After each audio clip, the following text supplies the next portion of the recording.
নিঃশব্দ জ্যোৎস্না রাত। আশেপাশে কিচিরমিচির শব্দ করে জোনাকি পোকারা ডাকছে।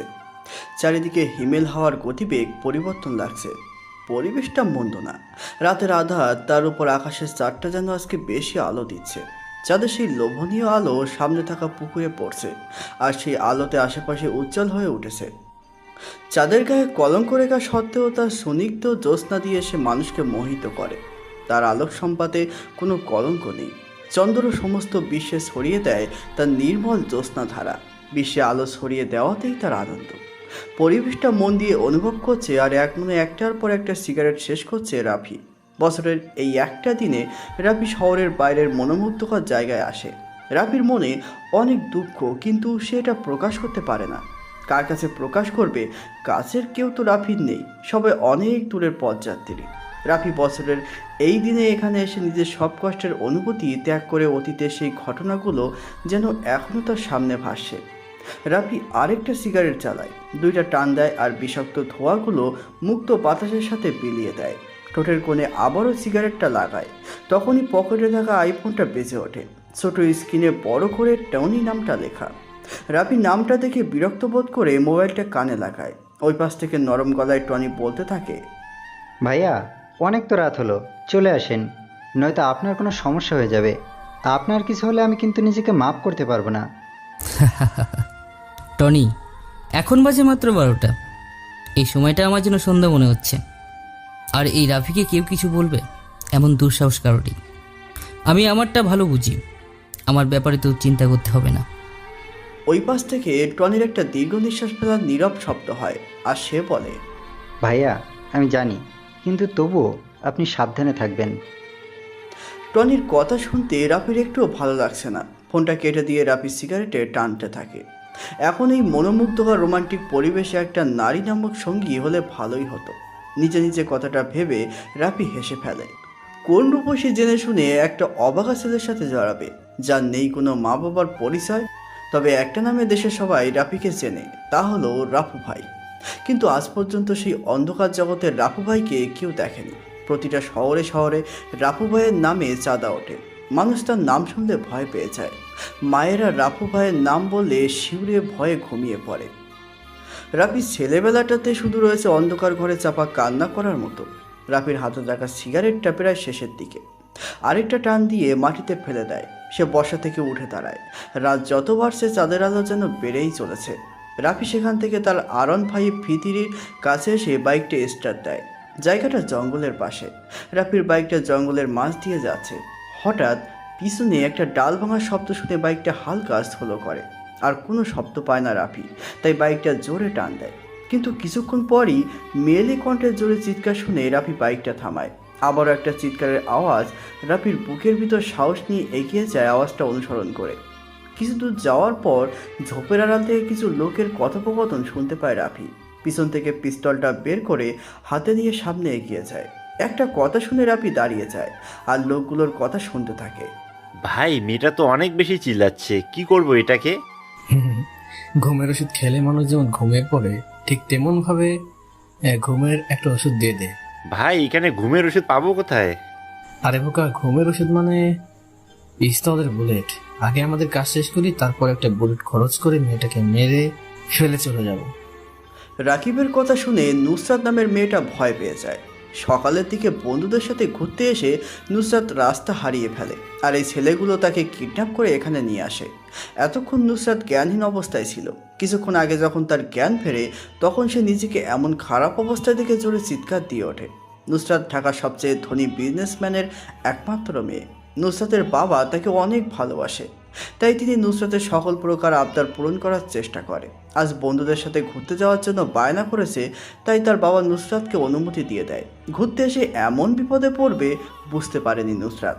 এমন আধার রাতে আবারও অবিচ্ছিন্ন ভয়ঙ্কর জঙ্গলে মধ্যে চারটা ছেলে নুসরাতের দিকে লোভনীয় দৃষ্টিতে তাকিয়ে আছে। হয়তো আজই তার এই পৃথিবীর শেষ দিন। এটা ভাবতেই নুসরাতের অজস্র ভয় মনের ভিতর ভর করে। নুসরাত সব আশা ছেড়ে দিয়ে নিজেকে বিলিয়ে দিতে প্রস্তুত হয়ে আছে। সে জানে এই গহীন অন্ধকার জঙ্গলে তাকে রক্ষা বা বাঁচানোর মতো কেউ নেই। হঠাৎ একটা ছেলে এসে নুসরাতের শরীরে হাত দেয়। নুসরাত কেঁপে ওঠে। জীবনের এই প্রথম কোনো ছেলে খারাপভাবে হাত দেওয়ার চেষ্টা করছে তার শরীরে। অহেতুক ছেলেগুলোকে আটকানোর কোনো মানেই হয় না। নুসরাত জানে বাধা দিলেও কোনো কাজ হবে না, তাই সে আর কোনো জোরাজুরি করে না। আরেকটা ছেলে নুসরাতের শরীরে স্পর্শ করতে যাবে, তখনই পিছন থেকে কেউ মোটা একটা শক্ত গাছের ডাল দিয়ে ছেলেটার মাথায় মারে। ছেলেটার মাথা থেকে রক্ত বের হতে থাকে।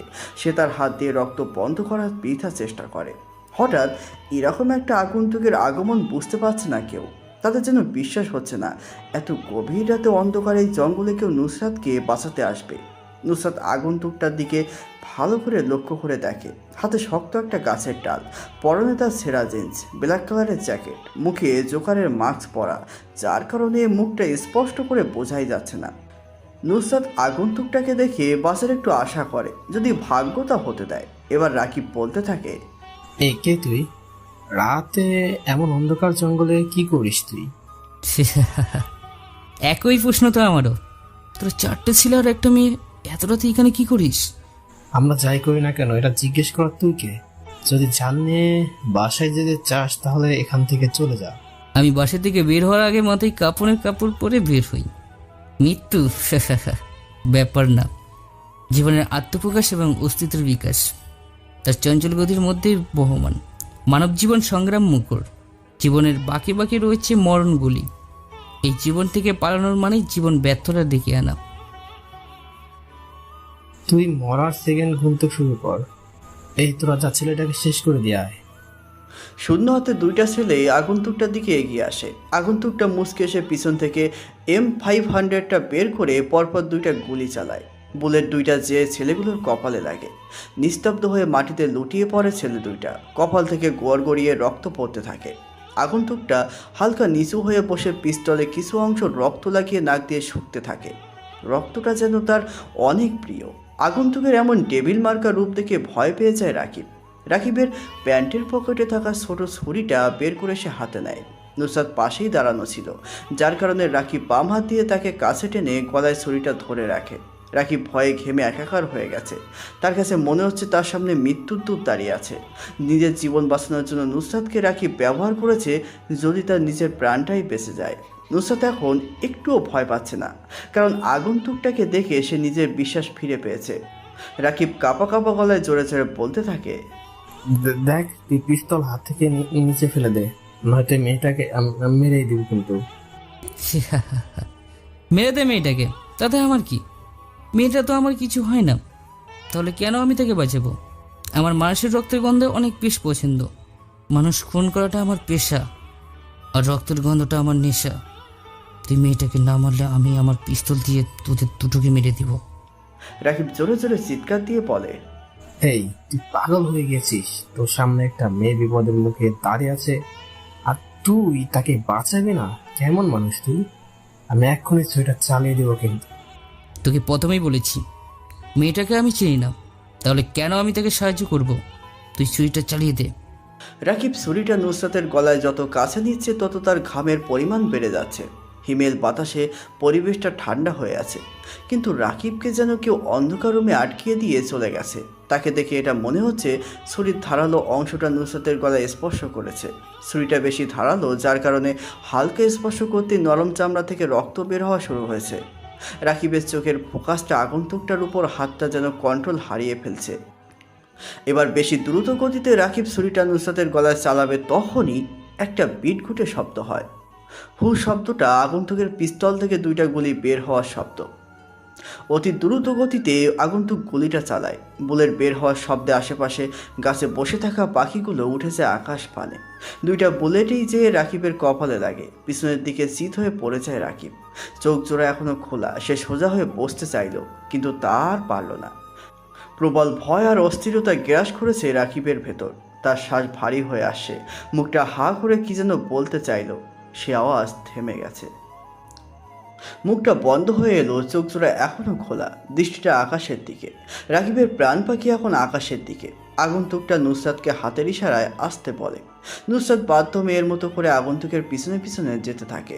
আপনি আমার অনেক বড় উপকার করেছেন। আমি কি বলে যে আপনাকে ধন্যবাদ দেব সেটা বুঝতে পারছি না। আপনার জন্যই আজ আমি বেঁচে গেছি। আমার সতীত্বটাও বেঁচে গেছে। আমি আপনার প্রতি চিরকৃতজ্ঞতা স্বীকার করছি।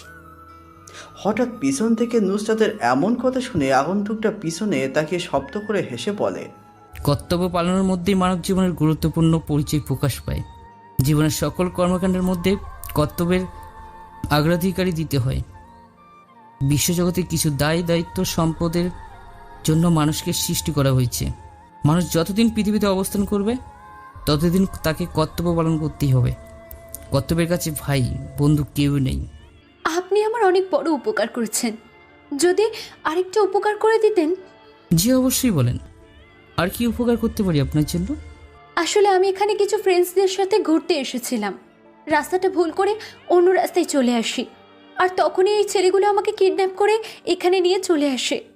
আপনি যদি আমাকে বাসায় যাওয়ার একটা ব্যবস্থা করে দিতেন। আগন্তুকটা নুসরাতকে নিয়ে রওনা দেয় তাদের গন্তব্যের উদ্দেশ্যে। আঁকাবাঁকা রাস্তা পাশ দিয়ে চলে গেছে হাওর। এমন নিশিরাতে দুইটা যুবক যুবতী একই বাইকে বসে আছে। কিছুক্ষণ আগেই তাদের দেখা, কিন্তু এখন মনে হচ্ছে তারা দুজনকে কত আগে থেকে চেনে। সকাল 8টা, রাফির ঘুম ভাঙে। কাল রাতে ভালো করে ঘুমাতে পারেনি রাফি। এখন সকাল সকালে টনি এসে রাফির ঘুমটা ভাঙিয়ে দেয়। বাসাটা অনেক পুরনো, কিন্তু ভিতর থেকে দেখলে মনে হয় না বাড়িটা এত পুরনো। দোতলায় বাসাতে রাফি, টনি আর কিছু কাজের লোক থাকে।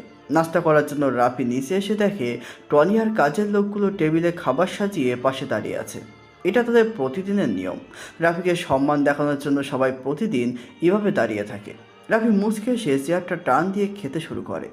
কিছুক্ষণ পর রাফি লক্ষ্য করে যে টনি এক মনে চেয়ে আছে তার দিকে, আর কোনো কিছু বলার অধীর আগ্রহ নিয়ে দাঁড়িয়ে আছে। এটা বুঝতে পেরে রাফি নিজে থেকে বলে, কিরে টনি, আমার দিকে এরকম করে চেয়ে আসিস কেন? মনে হচ্ছে কিছু বলতে চাস আমাকে। আসলে ভাই, আপনি তো জানেন আমি আপনাকে অনেক সম্মান করি। আপনার অনুমতি ছাড়া কি আমি আপনাকে বলতে পারি? যদি অনুমতি দেন তাহলে বলবো। বলে ফেল, কি বলবি? তবে যেটাই বলিস না কেন সেটা যেন খারাপ কিছু না হয়। ভাই, আপনি যে একটা সিদ্ধান্ত নিয়েছেন ছদ্মবেশ নিয়ে ঢাকা বিশ্ববিদ্যালয়ে ভর্তি হবেন, এটার কি দরকার ছিল? আপনি অযথা কষ্ট করবেন কেন? আমি না হয় ছদ্মবেশ নিয়ে ভর্তি হই। রাফি কোনো কাজ করার সিদ্ধান্ত নিলে তা আগে থেকে সাজানো হয়ে থাকে। আমি চাই না আমার আসল পরিচয় কেউ জানুক, তাই ছদ্মবেশ নিয়ে আজ ভার্সিটিতে যাব। আমার সব ব্যবস্থা কর। রাফির খাওয়া প্রায় শেষ। টেবিল থেকে উঠে দাঁড়ায় সে। সামনে সোফার উপরে থাকা সিগারেটের প্যাকেট আর লাইটার নিয়ে উপরে উঠে সিগারেট জ্বালায়। সিগারেটটা নিয়ে তার রুমে ব্যালকনিতে এসে দাঁড়ায়। এখান থেকে শহরটা প্রায় বেশ ভালোই বোঝাই যায়। সিগারেটের বিষাক্ত ধোঁয়াগুলো মুক্ত বাতাসের সাথে মিলিয়ে দেয় আকাশ পানে। আজ যেন রোদের তাপটা একটু বেশি। ভোর থেকে সূর্যটা একটু বেশিই যেতে আছে। সেই রোদ্দুরে ঝকমক কিরণের অসহ্যকর তাপে রাফি শরীর ঘেমে একাকার হয়ে গেছে। সেই ঘামান্ত শরীর নিয়ে ঢাকা বিশ্ববিদ্যালয় ক্যাম্পাসে প্রবেশ করে রাফি। গুটি গুটি পায়ে গেট দিয়ে প্রবেশ করে ভার্সিটির নতুন একটা ছেলে, যার নাম রাফি। পরনে তার সাদা কালারের ফুল হাতার একটা শার্ট, বুকের বোতামটা লাগানো, চকলেট কালারের ঢিলেঢালা একটা প্যান্ট, পায়ে একজোড়া কম দামি চটি, চোখে মোটা ফ্রেমের স্টুডেন্ট চশমা, মাথা ভর্তি লম্বা লম্বা কালো চুল পাশ দিয়ে কাটিং করে সিটি করা, মুখটা শ্যামলা বর্ণের উজ্জ্বল। চশমা পরার কারণে রাফিকে কেমন যেন বোকা বোকা লাগছে। কম বেশি অনেক স্টুডেন্ট নতুন এই ছেলেটার দিকে তাকিয়ে আছে, বোঝার চেষ্টা করছে কে এই ছেলে। বছরের মধ্যের দিকে এসেছে ভার্সিটিতে, আর আগে কখনো এমন বোকা ছেলে ক্যাম্পাসে আবির্ভাব হয়নি। সবার কাছে রাফিকে হাস্যকর মনে হচ্ছে। রাফি আশেপাশে তাকায়। ভার্সিটির বিশাল মাঠটা জুড়ে রয়েছে সবুজ রঙের সমাবেশ। মাঠের কোথাও কোথাও বসে আছে কিছু যুবক যুবতী, যারা নিজেদের প্রেমালাপ নিয়ে ব্যস্ত, আর কিছু স্টুডেন্ট তাদের অহেতুক কথোপকথন নিয়ে ব্যস্ত। এই শহরে সবারই ব্যস্ততা বিরাজমান। কেউ ক্ষুধার তাড়নায় কাজের সন্ধানে ঘুরে বেড়ায় ব্যস্ত শহরে। এক মুঠো ভাতের আশায় অপেক্ষা প্রহর গুনতে হয় তাদের। কিন্তু এই শহর কি দেয়? তাদের শূন্য হাতে ফিরিয়ে দেয়। যাদের ভরি ভরি টাকা আছে, ক্ষমতা আছে, সবাই তার পিছনেই পড়ে আছে। রাফি আরেকটু সামনে এগিয়ে যায়। কিছু ছেলে বাইকের উপর আরাম করে বসে বসে সিগারেট ফুঁকছে, আর সামনে দিয়ে যেই মেয়েগুলো যাচ্ছে সবার মুখের উপর ভিতর থেকে ছাড়া সেই বিষাক্ত ধোঁয়াগুলো নিক্ষেপ করছে। রাফি তাদেরকে পাশ কাটিয়ে চলে যাবে, তখনই বাইকের উপর বসা আরাপ নামে ছেলেটা রাফিকে ডাক দেয়। রাফি পিছনে ফিরে দাঁতগুলো বের করে বোকার মতো একটি হাসি দিয়ে ছেলেগুলোর সামনে চেয়ে দাঁড়ায়। ছেলেগুলো রাফির দিকে মজার দৃষ্টিতে তাকিয়ে বলে, কিরে, নাম কি তোর? জি, রাফু। না, রাফি আমার নাম। রাফি নামটা ঠিক আছে, কিন্তু রাফু উচ্চারণ করিস কেন? রাফু ভাইকে চিনিস তুই? না না, আমি কোনো রাফু ভাইকে চিনি না। কে রাফু ভাই? তুই এমন করে আটকে আটকে কথা বলিস কেন? হ্যাঁ, মনে হয় রাফু ভাইয়ের নামে শুনে ভয় পেয়ে গেছিস। এই শহরে এমন কেউ নেই যে রাফু ভাইকে চেনে না। ছোট থেকে বড় সবার মুখে রাফু নামটা আতঙ্কের প্রতীক। ভাই, আমি সত্যি কখনো রাফু নামে কাউকে চিনি না। যদি আপনি দয়া করে আমাকে রাফু ভাইয়ের একটা ছবি দেখাতেন, তাহলে ভালো করে চিনতে পারতাম। এই দেখ সবাই কি বলে, এই ছেলে নাকি রাফু ভাইকে দেখবে। সারা রাফু ভাইকে চিনতে ছবির দরকার পড়ে না, তার নামটাই যথেষ্ট। আর তুই বলছিস রাফু ভাইকে দেখবি? ভাই, আপনিও কি রাফু ভাইকে দেখেন নাই? মাদারের বাচ্চা, কতক্ষণ ধরে বলবো রাফু ভাইকে কেউ কখনো নিজ চোখ দেখেনি?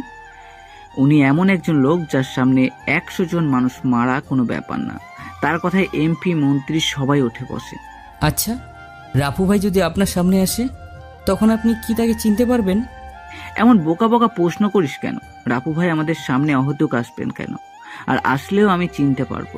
তার ভয়ঙ্কর আগমন, পরনে থাকে কালো রকস্টারের ড্রেস, মুখে ভুতুরে মাস্ক, মধ্যে দিয়ে কাটা যেটা দিয়ে ভাই সিগারেট খান। আরাপের কথা শুনে রাফি মুচকে এসে বলে, ভাই, বর্ণনা শুনে মনে হলো উনি ভয়ঙ্কর একটা মানুষ। আর আমার মনে হয় রাফু ভাইয়ের সাথে আপনার দেখা হয়ে গেছে, সেটাও আবার অনেক কাছ থেকে, কিন্তু আপনার অজান্তে হয়ে গেছে। তুই যে বড় একটা বোকা সেটার প্রমাণ দিয়ে দিলি। রাফু ভাই আমার সামনে এসেছে আর আমি নিজেই জানি না? তুই সেটা ভালো জানিস। এই রিফাত, একটা সিগারেট জ্বালিয়ে রাফির কাছে দে তো। ভাই, আমি তো সিগারেট খাই না, আমার কাছে সিগারেটের ধোঁয়াগুলো সহ্য হয় না। রাফির এমন কথা শুনে উপস্থিত সবাই জোরে জোরে হাসতে থাকে, যার কারণে আশেপাশের অনেক স্টুডেন্টের ফোকাস রাফিদের দিকে। রিফাত পকেট থেকে একটা সিগারেট প্যাকেট আর একটা লাইটার বের করে সিগারেটে আগুন জ্বালায়। ডান হাত দিয়ে সাবধানে সিগারেটটা রাফির ঠোঁটের কাছে নিয়ে আসে। এটা দেখে রাফি পিছাতে থাকে। শিয়াম নামের ছেলেটা পিছন থেকে রাফিকে আটকে দেয়। রিফাত জোর করে রাফির ঠোঁটের সিগারেটটা লাগিয়ে দেয়। অসাবধানতার কারণে জ্বলন্ত সিগারেটটা রাফির গোলাপি নরম ঠোঁটে লেগে হালকা পড়ে যায়। সিগারেটের বিষাক্ত ধোঁয়াগুলো রাফির মুখের ভিতরে যাওয়ার জন্য সে জোরে জোরে কাশতে থাকে। আশেপাশে কেউ আরাবদের বাধা দিতে আসে না, সবাই দূরে দাঁড়িয়ে মজা নিচ্ছে। রাফি নিজে কল্পনাও করতে পারছে না যে আজকে ভার্সিটির প্রথম দিনই তাকে এমন হেনস্থা হতে হবে। রাফি মাথাটা নিচু করে দাঁড়িয়ে আছে। তুই দেখি অনেক বোকা, ভার্সিটিতে পড়িস, এখন সিগারেট টানতে পারিস না? তোকে ভার্সিটিতে নতুন দেখছি, কোন ইয়ারে পড়িস? রাফি মাথাটা নিচু করে আস্তে আস্তে জবাব দেয়, ভাইয়া, আমি 2য় বর্ষে ভর্তি হয়েছি। তুই তো তাহলে আমাদের সবার জুনিয়র। এখন থেকে প্রতিদিন আমাদের সাথে দেখা হলে সালাম দিবি।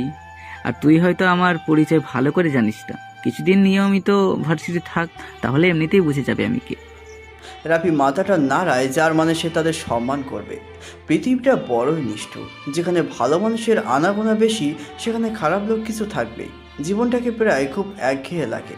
কখনো কি এমনটা মনে হয়েছে যে আপনি নিজেই নষ্ট করছেন নিজের জীবনটা? কিংবা মাঝে মাঝে বিষণ্ণতা নিজের জীবনের প্রতি বিরক্ত চলে আসে? এমন পরিস্থিতি প্রায় প্রতিটি মানুষের জীবনেই আসে। মাঝে মাঝে সব কিছুকে খুব অর্থহীন মনে হয়। নিজের জীবনটাকে বদলে ফেলা যায় নিজেই। নিজের জীবনটাকে বদলে দিয়ে নতুনভাবে জীবনের অর্থ খুঁজে নিতে নিজেকে কিছু প্রশ্ন। কি অবাক বিষয়! অবাক হলেও সত্যি যে নিজেকে কিছু বিশেষ প্রশ্ন করে নিজেই মনে মনে উত্তর পাওয়া যায়। নিজের মনের কাছে এই প্রশ্নগুলো করলে সত্যি জীবনটা বদলে যাবে এবং জীবনটাকে অনেক বেশি অর্থবহ মনে হবে। রাফি তার নিজের জীবন থেকে অনেক কিছু শিখেছে। আজ এটা তার নতুন একটা অনুভূতির সৃষ্টি। শোষিতের হাতেই সবচেয়ে বেশি নির্যাতিত হয়। যে কখনো সম্মান পায়নি সে জানে না অন্যকে কিভাবে সম্মান করতে হয়। রাফি নিজের পরিচয় গোপন রেখে আজ তা বুঝতে পারছে। রাফি নিজের শত্রুকে খুব কাছ থেকে জানে। সে এটা সবসময় চিন্তা করে শত্রুকে ক্ষমা করে দাও, কারণ তুমি বড় মনের মানুষ তাই নয়, কারণ শত্রুদের নিয়ে ভাববে তুমি এতটা পিছিয়ে পড়া মানুষই তো নও। রাফি ক্লাসের দিকে রওনা দেয়। 2য় বর্ষের ইকোনমিক্স ডিপার্টমেন্টটা বেশ সুন্দর আর বড়। এখনও ক্লাসে কোনো শিক্ষক প্রবেশ করেনি। রাফি ক্লাসে প্রবেশ করে। সবাই অবাক দৃষ্টিতে তার দিকে তাকিয়ে আছে। এতক্ষণে সবাই বুঝে গেছে রাফি নামের এই বোকা ছেলেটা এই ক্লাসেরই স্টুডেন্ট। রাফি বুঝতে পারছে না কোথায় যেয়ে বসবে, কারণ কম বেশি সবাই ধনী পরিবারের সন্তান। রাফি যে একটা ছেলের পাশে বসে, গা ঘেঁষে বসবে না। পাশে বসা ছেলেটি চিৎকার করে উঠল। রাফি চমকে উঠে তাকালো তার দিকে। অবাক হয়ে ছেলেটার দিকে তাকিয়ে থাকা রাফি কেন সে গা ঘেঁষে বসতে পারবে না। ছেলেটি রাফির তাকিয়ে থাকা দেখে বলতে থাকে, এই ছেলে, রাফি না কি যেন নাম তোমার? তুমি আমার পাশে এসে বসেছো কেন? পেছনে তো আরও সিট আছে, ওইগুলোতে যেয়ে বসো। ভাইয়া, আমি আপনার পাশে বসলে কি সমস্যা হয়?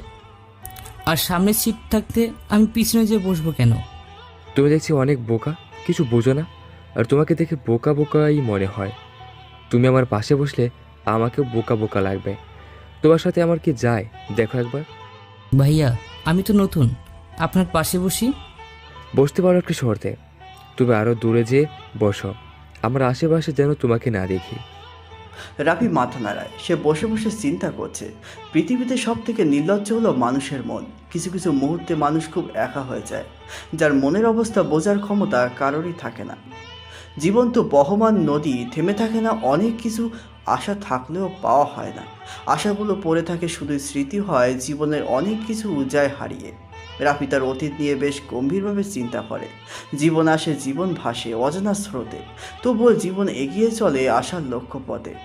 রাফি তার অতীতকে নিয়ে ভাবে, কিন্তু ভবিষ্যৎকে ঠিক সুন্দর করার চিন্তা করে।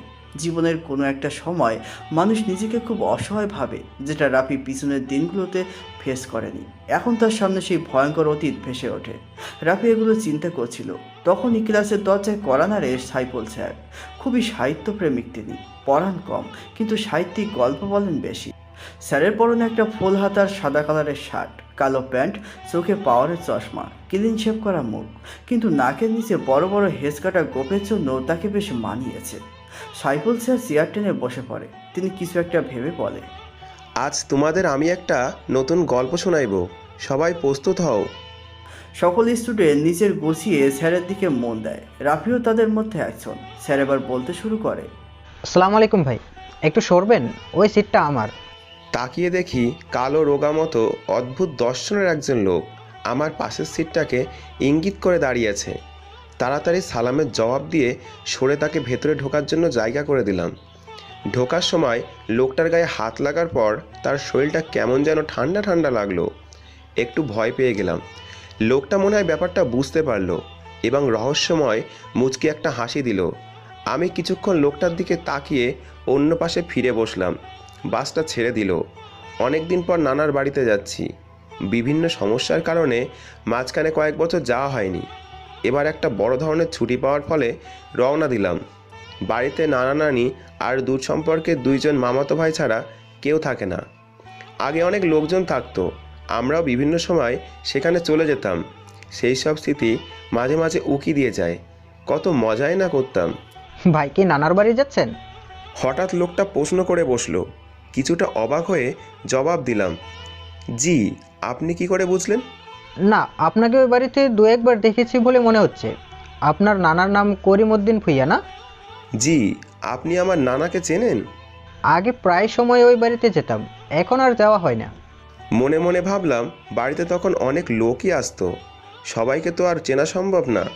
ওদের মধ্যে কেউ একজন হবে আর কি। এমন সময় বিভিন্ন দিক থেকে হর্নের শব্দ কানে আসতে শুরু করলো। তাকিয়ে দেখি সামনে বিশাল জ্যাম লেগে গিয়েছে। আজকে মনে হয় বাড়ি যেতে অনেক রাত হয়ে যাবে। আপনার নাম কি? আমার নাম সগীর, আপনার নানাদের পাশের গ্রামে থাকতাম। থাকতাম মানে এখন আর থাকেন না? না। বলে লোকটা একটা দীর্ঘশ্বাস ফেললো। তারপর হুট করে একটা কথা জিজ্ঞেস করে বসলো। আপনি কি জিন ভূতে বিশ্বাস করেন? হঠাৎ এই ধরনের প্রশ্ন করায় একটু অবাক হলাম। না, কিন্তু হঠাৎ এইগুলো জিজ্ঞেস করতেছেন কেন? ও, আপনি মনে হয় আপনার নানার বাড়ির সামনের বাঁশ ঝাড়টার কথা শুনেন নাই? না, ওই বাস ঝাড়ে আবার কি হইল? কিছুটা অবাক হলাম। আচ্ছা, ওটা সম্পর্কে বিরাট এক কাহিনী আছে। ওই কাহিনী শুনলে জিন ভূতে বিশ্বাস করা শুরু করবেন। মনে মনে ভাবলাম, প্রত্যেক গ্রামেই এ ধরনের কিছু কাহিনী প্রচলিত থাকে, এগুলো বিশ্বাস করার কোনো মানে হয় না। আপনার যদি সমস্যা না থাকে তাহলে বলতে পারেন। আচ্ছা বলি তাহলে। এই কাহিনীটা ঘটেছিল আমার নিজের জীবনে। এরপর লোকটা তার কাহিনী বলা শুরু করলো। আমাদের গ্রামের এক বাড়িতে 16 বছরের বয়সী একজন যুবতী মেয়ে থাকতো। বাড়িতে তার সাথে তার বাবা মা আর ছোট একটা ভাই থাকতো। মেয়েটি দেখতে বেশ সুন্দরী ছিল, যার ফলে প্রায় সময় গ্রামের বখাটে ছেলেরা তাকে বিরক্ত করত।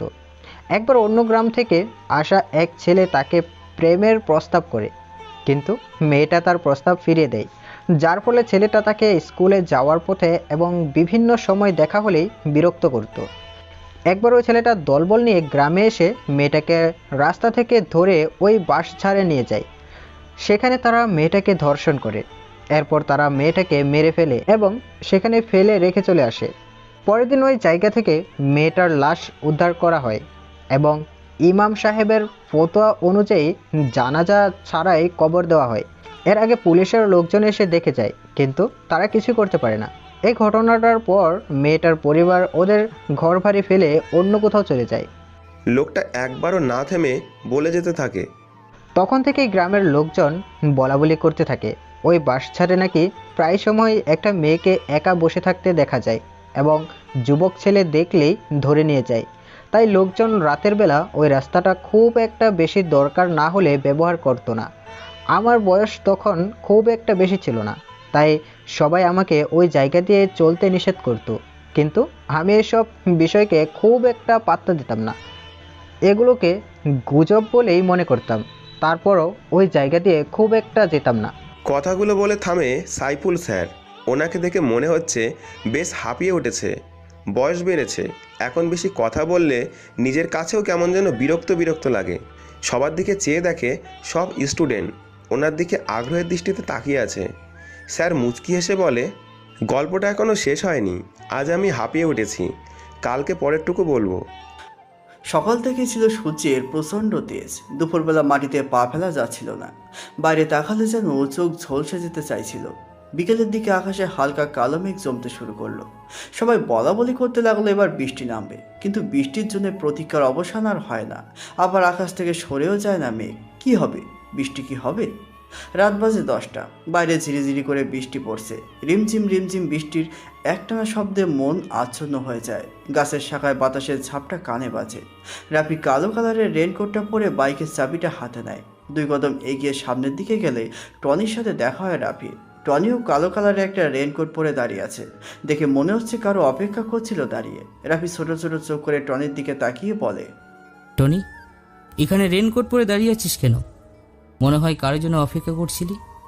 ভাই, আজকের রাতের মিশনের জন্য রেডি হয়ে আপনার জন্য অপেক্ষা করছি। চলেন ভাই।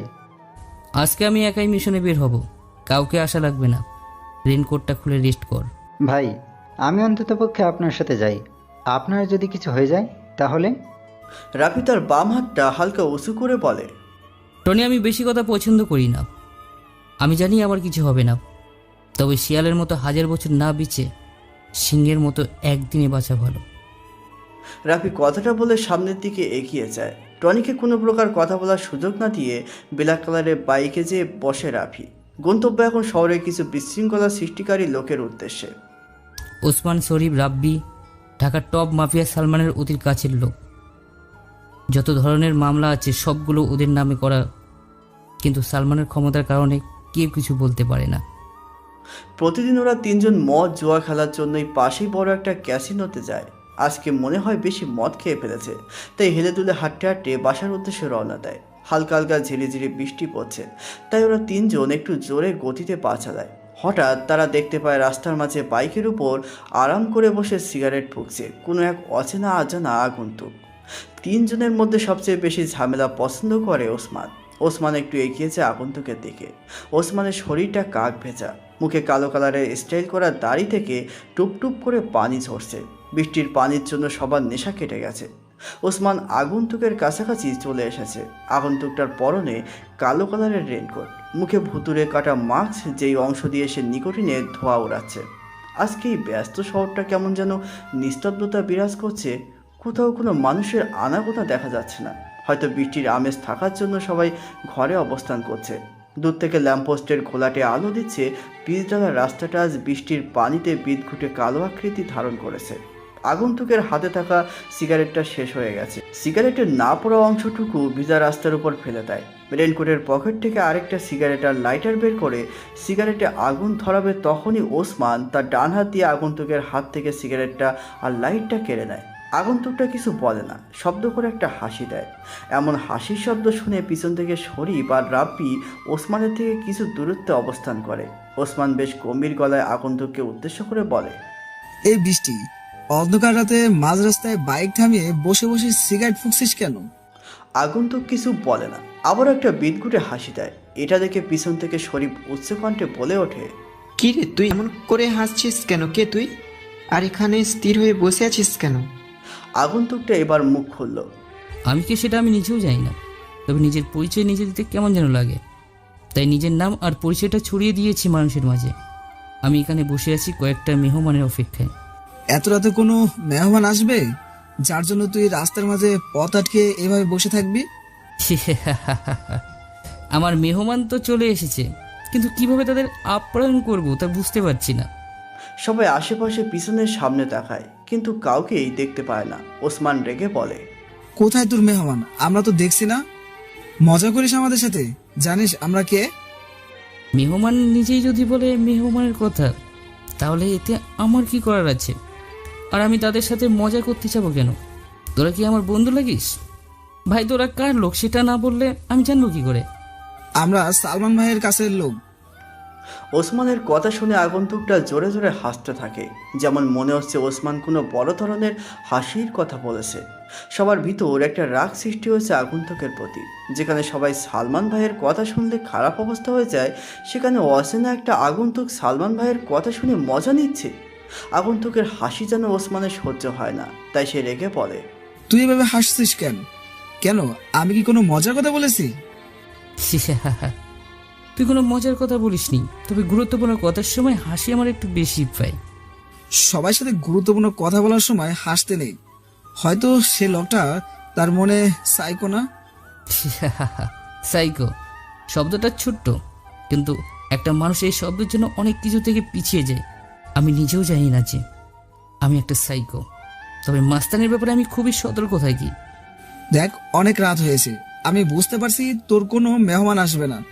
তুই আজকে মনে হয় বেশি খেয়ে ফেলেছিস, তাই আবল তাবল বলছিস। বাসা যা, এমনিতেই ঠিক হয়ে যাবে।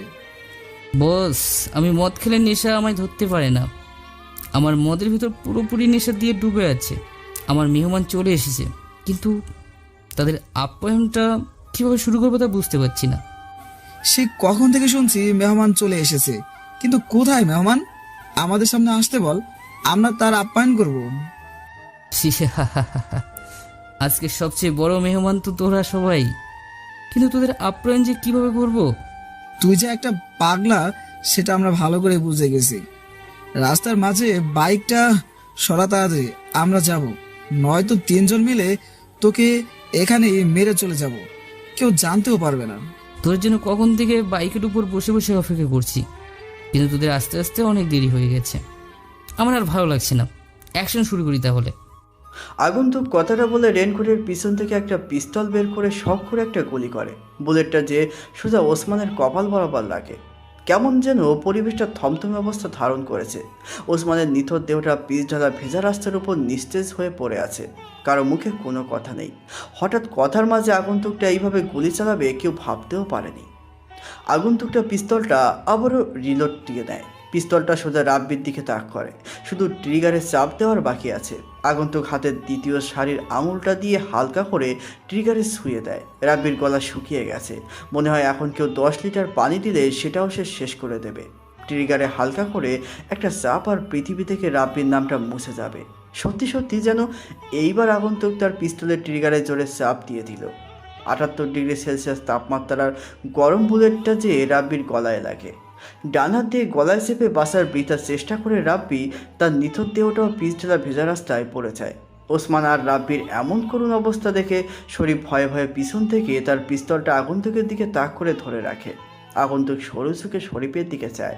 শরীফ ছেলেটা অল্প বয়সেরই, 23 কিংবা 24 হবে হয়তো। কালো রঙের শরীর, তার মুখে হালকা হালকা দাড়ি দেখাই যাচ্ছে।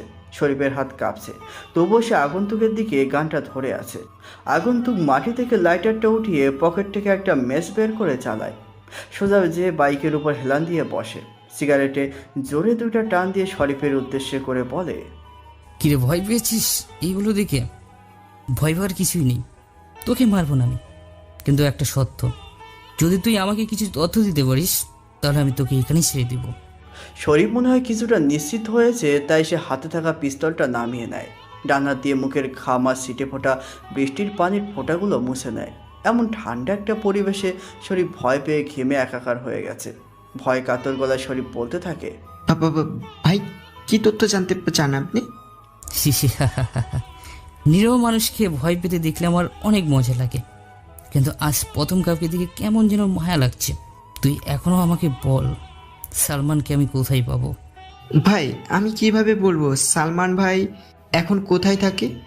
আমি কিছু জানি না এই বিষয়ে। অসময়ে সালমান ভাই এর সাথে বেশি থাকতো, আমি তো তেমন কিছু ভাব করে জানি না। আমাকে ছেড়ে দেন প্লিজ ভাই। ছেড়ে দিব? সে ভুলটা আমি আর করছি না।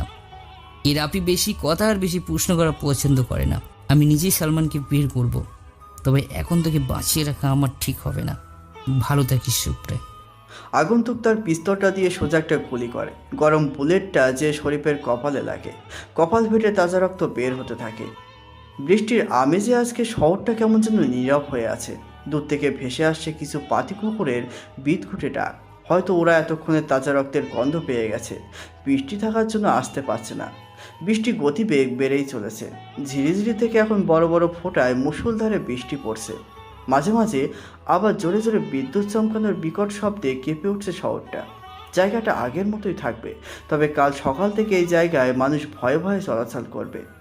জীবনটা এক যুদ্ধক্ষেত্র, চড়াই উতরাই থাকবেই। সব কিছু পেরিয়ে গেলে তবে তো জিত আসবেই। আগন্তুক শরীফের মৃতদেহের পাশে ছোট করে লেখে, কিং রাফু ভাই। আগন্তুক সেখানে আর এক মুহূর্ত পর্যন্ত দাঁড়ায় না। বাইকটি স্টার্ট দিয়ে অন্ধকার রাজনীতিতে তার গভীরতায় হারিয়ে যায়। ভাই, সালমানের কোনো খবর পেয়েছেন? সকাল প্রায় 8টার কাছাকাছি রাফি ঘুম থেকে উঠে নিজে এসে সোফায় বসে পড়ে। টনি চায়ের কাপটা হাতে নিয়ে রাফির সামনে থাকা টি টেবিলের উপর রাখে। গরম চা থেকে বাষ্প হয়ে নিরবিচ্ছিন্ন ধোঁয়াগুলো উঠতে থাকে। দুইজনের মধ্যে এক প্রকার নীরবতা বিরাজ করছে। তখনই টনি রাফিকে উদ্দেশ্য করে কথাটা বলে। টনির কথায় রাফি হাত থেকে চায়ের কাপটা টেবিলের উপর রেখে ছোট ছোট চোখ করে একটা মুচকি হাসি দেয়। সামনের দেওয়ালে ফিট করা 32 ইঞ্চি টিভিটা রিমোটটি অন করে। প্রথমেই খবরের চ্যানেলটা ভেসে ওঠে। একজন মহিলা খবর পড়ছে, ব্রেকিং নিউজ। আর সকালে বনানীর একটা পরিত্যক্ত গোডাউনের পাশে 3টা লাশ পাওয়া যায়। পুলিশ এখনও তাদের তদন্তের কাজ চালিয়ে যাচ্ছে। তবে পুলিশের একটাই বক্তব্য, বাংলাদেশের সবচেয়ে বড় মাফিয়ার লিডার রাফু ভাই এই খুনটা করেছে। কিন্তু রাফু ভাই এই শহরে এসে 3 জন লোক খুন করেছে, এটা কি সত্যি নাকি রাফু ভাই সেজে অন্য কেউ এই খুনগুলো করেছে? সবই এখন জনগণের কাছে অপুষ্ট আর পুলিশের কাছে ধোঁয়াশা। এখন এই পর্যন্ত। এতক্ষণ আমাদের সাথে থাকার জন্য ধন্যবাদ। টনি অবাক হয়ে তাকিয়ে আছে রাফির দিকে। টনির কাছেও কেমন যেন ধোঁয়াশা মনে হচ্ছে সব কিছু। রাফি চায়ের কাপে তার গোলাপি রঙের ঠোঁটটা লাগিয়ে আরেকটা চুমুক দেয়। টনির দিকে তাকায় ছেলেটা রাফির জন্য অনেক চিন্তা করে। এতদিনের টনির প্রতি রাফির পূর্ণ বিশ্বাস স্থাপন হয়েছে। টনির এরকম প্রশ্নবোধক দৃষ্টিতে তাকিয়ে থাকা দেখে রাফি মুচকে এসে বলে, সালমানের খবর এখনো পাইনি, তবে আমি যখন এই শহরে এসেছি তখন তো সালমানকে মারা আমার জন্য কোনো ব্যাপার না। ভাই, টিভিতে যে দেখলাম আজ সকালে 3টা লাশ পাওয়া গেছে, খুনগুলো কি রাফু ভাই আপনি করেছেন নাকি অন্য কেউ? কালকের রাতে মিশনটা আমি একাই শেষ করেছি, তবে মিশনে কাকে কাকে মেরেছি সেটা তোর কাছে ধোঁয়াশা হয়ে থাকলো। রাফি বসা থেকে উঠে দাঁড়ায়। টনিকে আর কিছু বলার সুযোগ না দিয়ে উপরে চলে যায়। টনি বসে বসে ভাবছে, রাফু ভাই কি সত্যি কালকে রাতে মিশনে সেই 3টে ছেলেকে মেরেছে, নাকি তার নামধারী অন্য কেউ? চিন্তা চেতনা করতে করতে হয়তো উত্তরটা টনির কাছে বের হয়ে আসবে। প্রতিটা ছোট ছোট চা স্টলে বসে বসে কিছু লোক আজকে সকালের লাশের সম্বন্ধে বিভিন্ন ধরনের আওড়ানো কথা বলছে। সাধারণত এইসব ছোট ছোট দোকানে অনেকে অনেক কথা বলে থাকে। রাফি তাদের কিছু কথা শুনে মুচকে এসে ভার্সিটির উদ্দেশ্যে রওনা দেয়। কালকে রাতে বৃষ্টি হওয়ায় রাস্তায় নিচু জায়গাগুলোতে পানি জমে আছে। আজকে আবারও গতকালের মতো কড়াকড়িভাবে রোদ্দুরে উঠছে। হয়তো এটাই হওয়ার আজকে। রাফি হাঁটছে অন্যমনস্ক ভঙ্গিতে, উদ্দেশ্যহীন মানুষের মতো করে হাঁটা। অথচ রাফির একটা গন্তব্য আছে, সেটা হলো ঢাকা বিশ্ববিদ্যালয়। রাফি মাথাটা নিচু করে আগের মতো মাঠ পেরিয়ে ক্লাসের দিকে রওনা হয়। আজকেও সেই সাইফুল স্যারের ক্লাস। রাফি স্যারের কথাগুলো খুব মনোযোগ দিয়ে শোনে। স্যারের বলা গল্পটা রাফি কালকে অনেকক্ষণ ভাবছে, কিন্তু অনেক রহস্য রয়ে গেছে মনের গহীন অচিরে। কালকের মতো আজ রাফি মধ্যের বেঞ্চে বসার ভুল করতে চায় না। শেষের দিকে ছোট একটা বেঞ্চে যেয়ে বসে সে। বেঞ্চটা জানলার পাশে, যার কারণে বাইরে কি হচ্ছে সব কিছু স্পষ্টভাবে দেখাই যায়। রাফি জানলা দিয়ে বাইরের দিকে তাকায়। আকাশ আজকে সূর্যের তাপটা অনেক বেশি। কালকে বিকালে সে অন্ধকার ভাবটা এখন কেটে গিয়ে নীল আর সাদা রং ধারণ করেছে। এই শহরে সবাই নিজের কাজে নিজে ব্যস্ত। কেউ নিজের পরিবার চালাতে বেরিয়েছে কাজের উদ্দেশ্যে, আর কিছু ধনী ব্যক্তি অফিসের জন্য বিশাল বিশাল গাড়িতে চড়ে বসে আছে। রাফি এগুলো চিন্তা করছিল, তখন ক্লাসে সাইফুল স্যার প্রবেশ করে। আজকে স্যারের মুখে তেমন কোনো হাসি উজ্জ্বল নেই, কেমন যেন উস্খুস্কু দেখা যাচ্ছে। মনে হয় কালকের রাতে ভালো মতো ঘুম হয়নি তার। সবাই লক্ষ্য করছে বিষয়টা। রাফি নিজেও বুঝতে পারছে না কি এমন হলো এক রাতে, যার কারণে স্যারের রাতের ঘুম হারাম হয়েছে।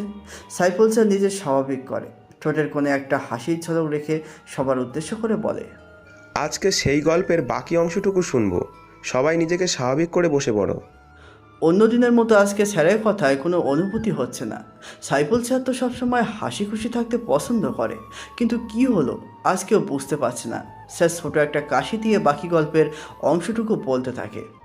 এক রাতের ঘটনা এখনো পুরোপুরি মনে আছে। সে রাতে আমি বাজার করে বাড়ি ফিরছিলাম।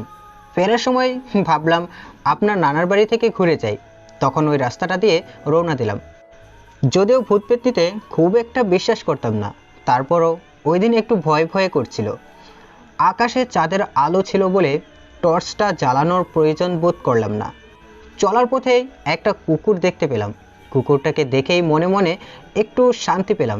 যাক, আমি ছাড়াও একটা জীবিত প্রাণী আছে। কুকুরটাও কি ভেবে আমার পিছু পিছু আসতে শুরু করলো।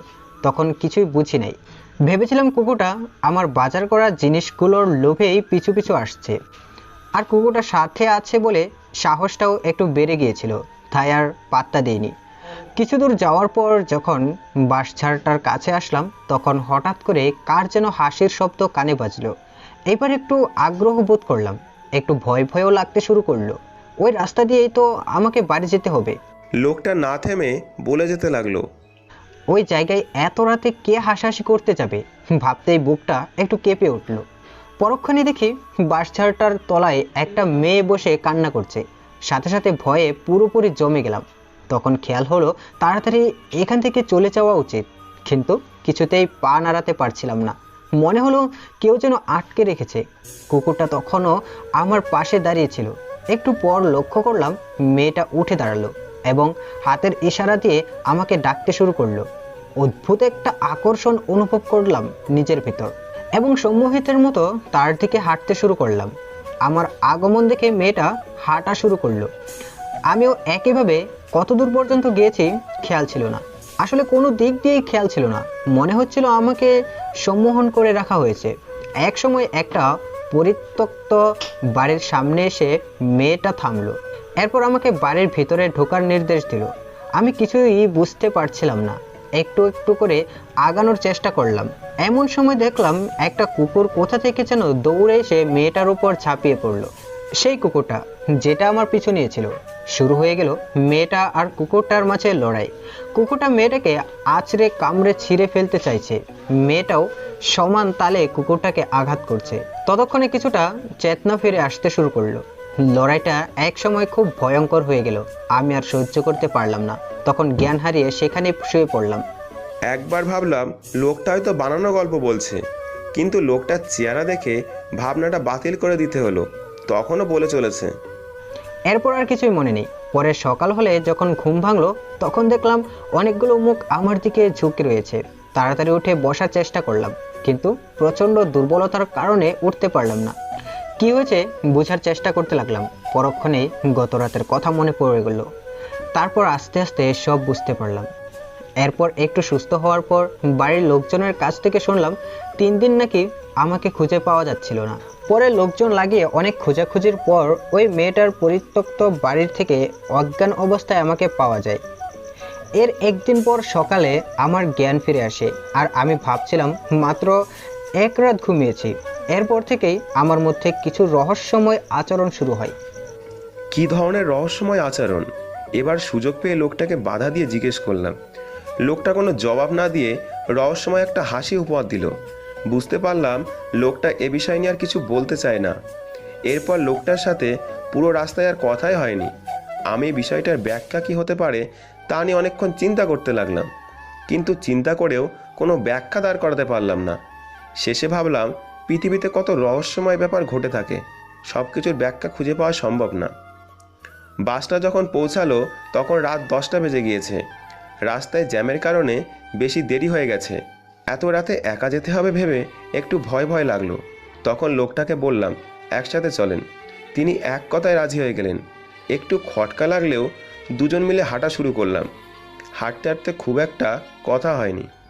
একসময় ওনার গল্পের সেই রাস্তার ধারে চলে আসলাম। পাশে লোকটা থাকা সত্ত্বেও ভয়টা একটু বাড়তে শুরু করলো। কিছুক্ষণ পর যখন বাসটার কাছে আসলাম তখন হঠাৎ দেখলাম খুব সুন্দর চেহারার একজন মেয়ে একটা কুপি হাতে দাঁড়িয়ে আছে। কুপির কম্পমান শিখার কারণে মেয়েটার চেহারা কেঁপে কেঁপে উঠছে। প্রচণ্ড ভয়ে আড়িষ্ট হয়ে গেলাম। পরক্ষণেই পাশে তাকিয়ে দেখি আমার সাথে লোকটা নেই। আবার বাসঝাটটার দিকে তাকিয়ে দেখি মেয়েটাও হাওয়া হয়ে গেছে। ভয়ে আতঙ্কে আমার অবস্থা তখন দিশেহারা। তাড়াতাড়ি করে কোনো মতে পা চালিয়ে বাড়িতে পৌঁছে গেলাম। বারবার মেয়েটির সুন্দর মুখটা চোখের সামনে ভেসে উঠতে লাগলো। পরে নানাকে জিজ্ঞাসা করার পর জানতে পারলাম সগীর নামে সেই লোকটিই নাকি মেয়েটাকে ধর্ষণ করার পর হত্যা করেছিল। একদিন ওই পথে যাওয়ার সময় সে রহস্যজনকভাবে হারিয়ে গিয়েছিল। এরপর থেকে তাকে আর কোথাও খুঁজে পাওয়া যায়নি, এবং সে যে কাহিনী শোনালো তার অধিকাংশই নাকি মিথ্যা ছিল।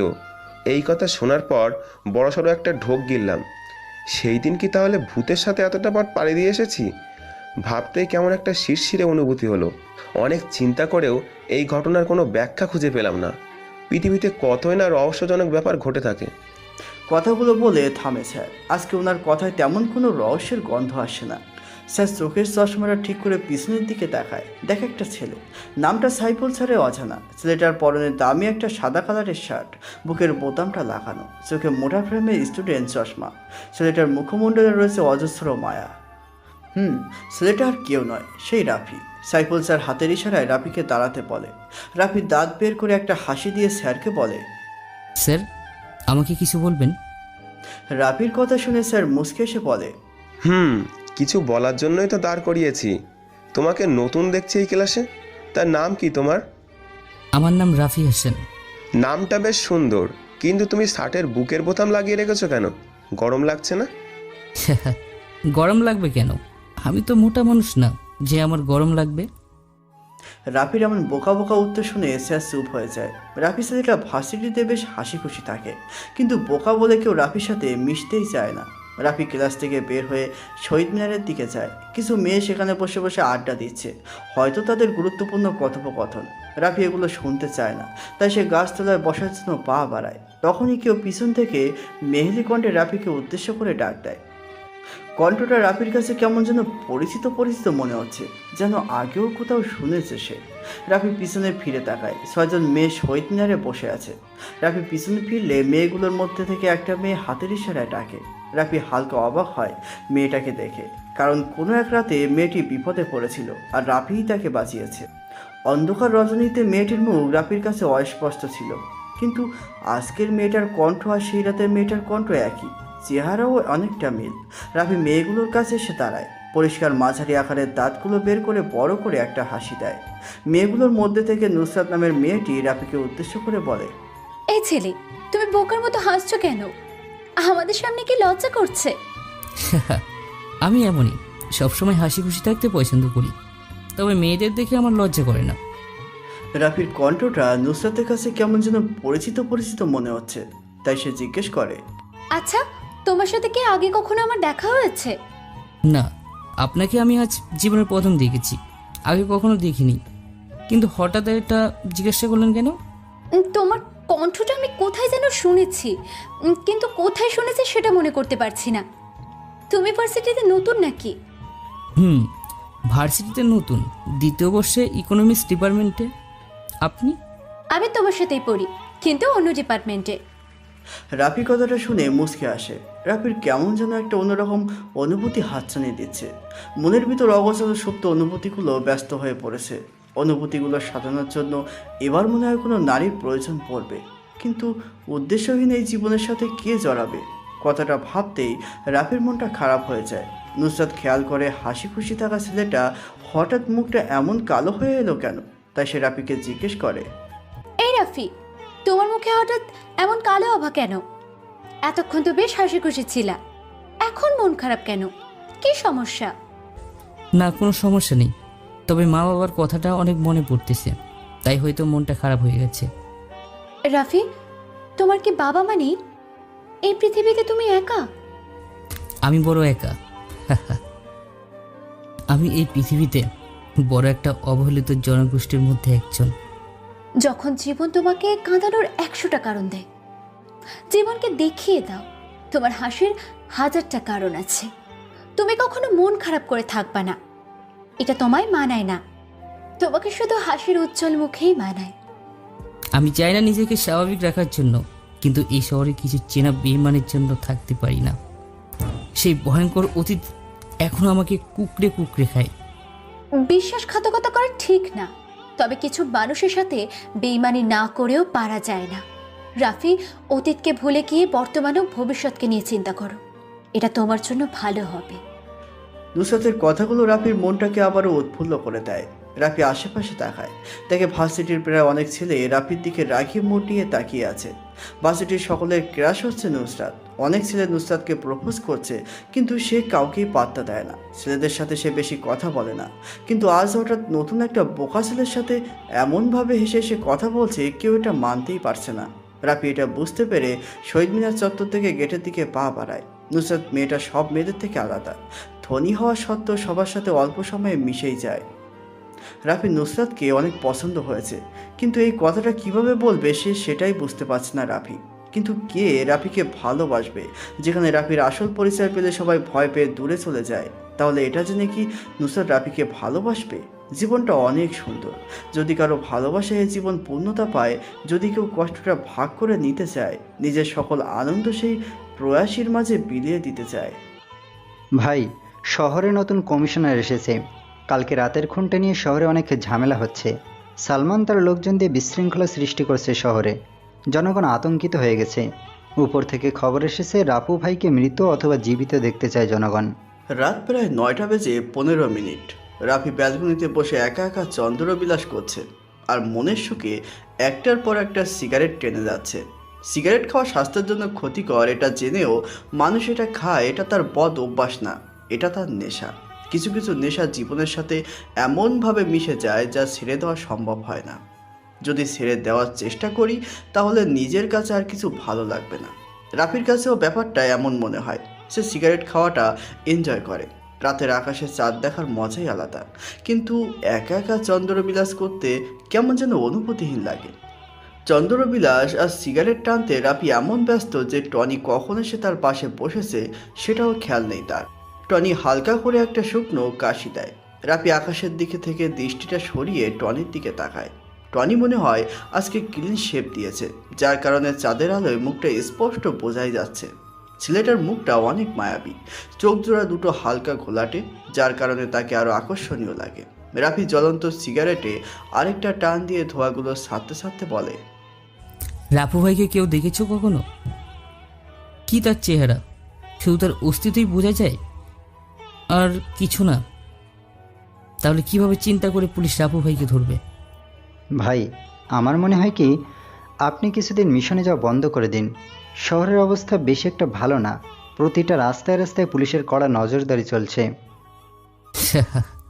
প্রত্যেকে দেখার জন্যই কাজ করছে। আমি অদৃশ্য হয়ে দাঁড় করে বেড়াচ্ছি।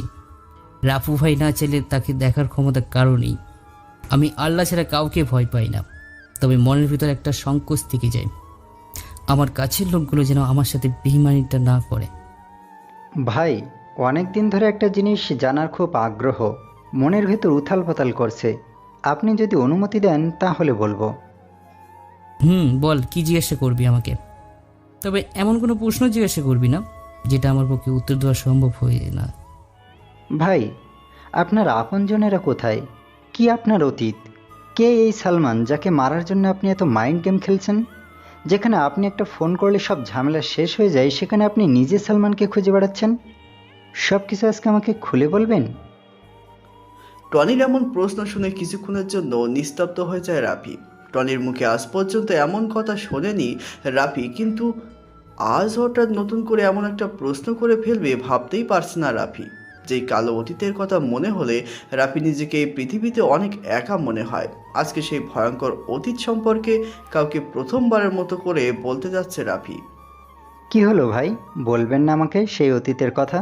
আমি জানতে চাই ভাই, বলেন আমাকে। টনির কথায় রাফির ধ্যান ভাঙে।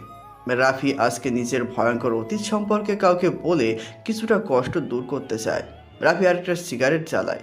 নিস্তব্ধ এই পরিবেশে শোনা যাচ্ছে দুইজন মানুষের নিঃশ্বাস ফেলার নীরব শব্দ আর জোনাকি পোকার মন কাড়ানো সেই পরিচিত ডাক। রাফি নিকোটিনের বিষাক্ত ধোঁয়াগুলো ছাড়তে ছাড়তে বলে, বলবো। আচ্ছা, আমি প্রথম কাউকে বলবো আমার ভয়ঙ্কর অতীতের সম্পর্কে। তবে আমার অতীতের কথা শুনে কিন্তু তুই কোনো কথা বলতে পারবি না। ভাই, আপনি শুরু করেন প্লিজ, আমি আর অপেক্ষা করতে পারছি না। রাফি একটা দীর্ঘ নিঃশ্বাস ফেলে বলতে শুরু করে, সময়টা আরও 10 বছর আগের, যখন আমার বয়স 15 বছর ছিল। বাবা মা, আমি, চাচা চাচি আর একটা ছোট চাচাতো ভাই নিয়ে আমাদের পরিবার ছিল। সেই পরিবারের সবচেয়ে আদরের সন্তান ছিলাম আমি।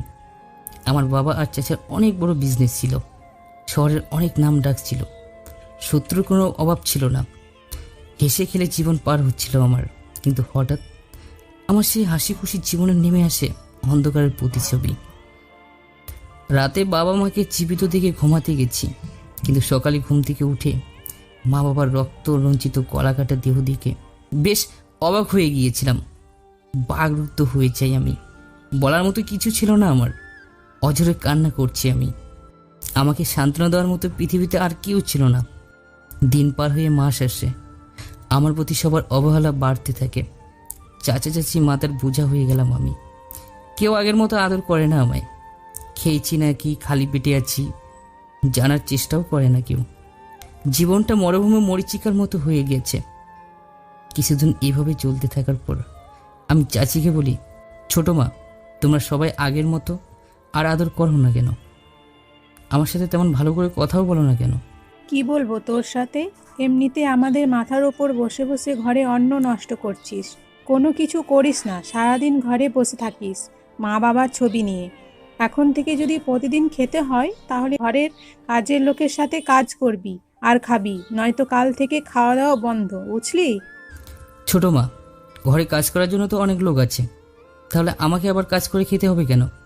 ঘরের কাজের লোকের বেতন কি তুই দিবি? কাল থেকে বাড়িতে কাজের লোক কমানো হবে, 2 জনের কাজ তুই একা করবি। এটাই আমার শেষ কথা, বলে দিলাম। ছোট মেয়ের কথা শুনে কি হলো বুঝতে পারছি না। বেশ অসহায় দৃষ্টিতে তাকিয়েছিলাম আমি। এই কি সে ছোট মা যে আমাকে প্রতিবেলা নিজের হাত দিয়ে খাইয়ে দিত? আমার জন্য এগুলো কিছু বিশ্বাস হচ্ছে না। মনের ভিতরে একটা রাগ সৃষ্টি হয়। তাদের প্রতি বেঁচে থাকার জন্য আমায় কষ্ট করতে হবে। তাই প্রতিদিন ঘরের কাজ করতাম। কাজের লোকের থেকে বেশি কাজ করাতো আমাকে দিয়ে। ছোট মা আর চাচাতো ভাই রফিক পায়ের উপর পা তুলে আমাকে অর্ডার দিত, আমি সেই অনুযায়ী কাজ করতাম।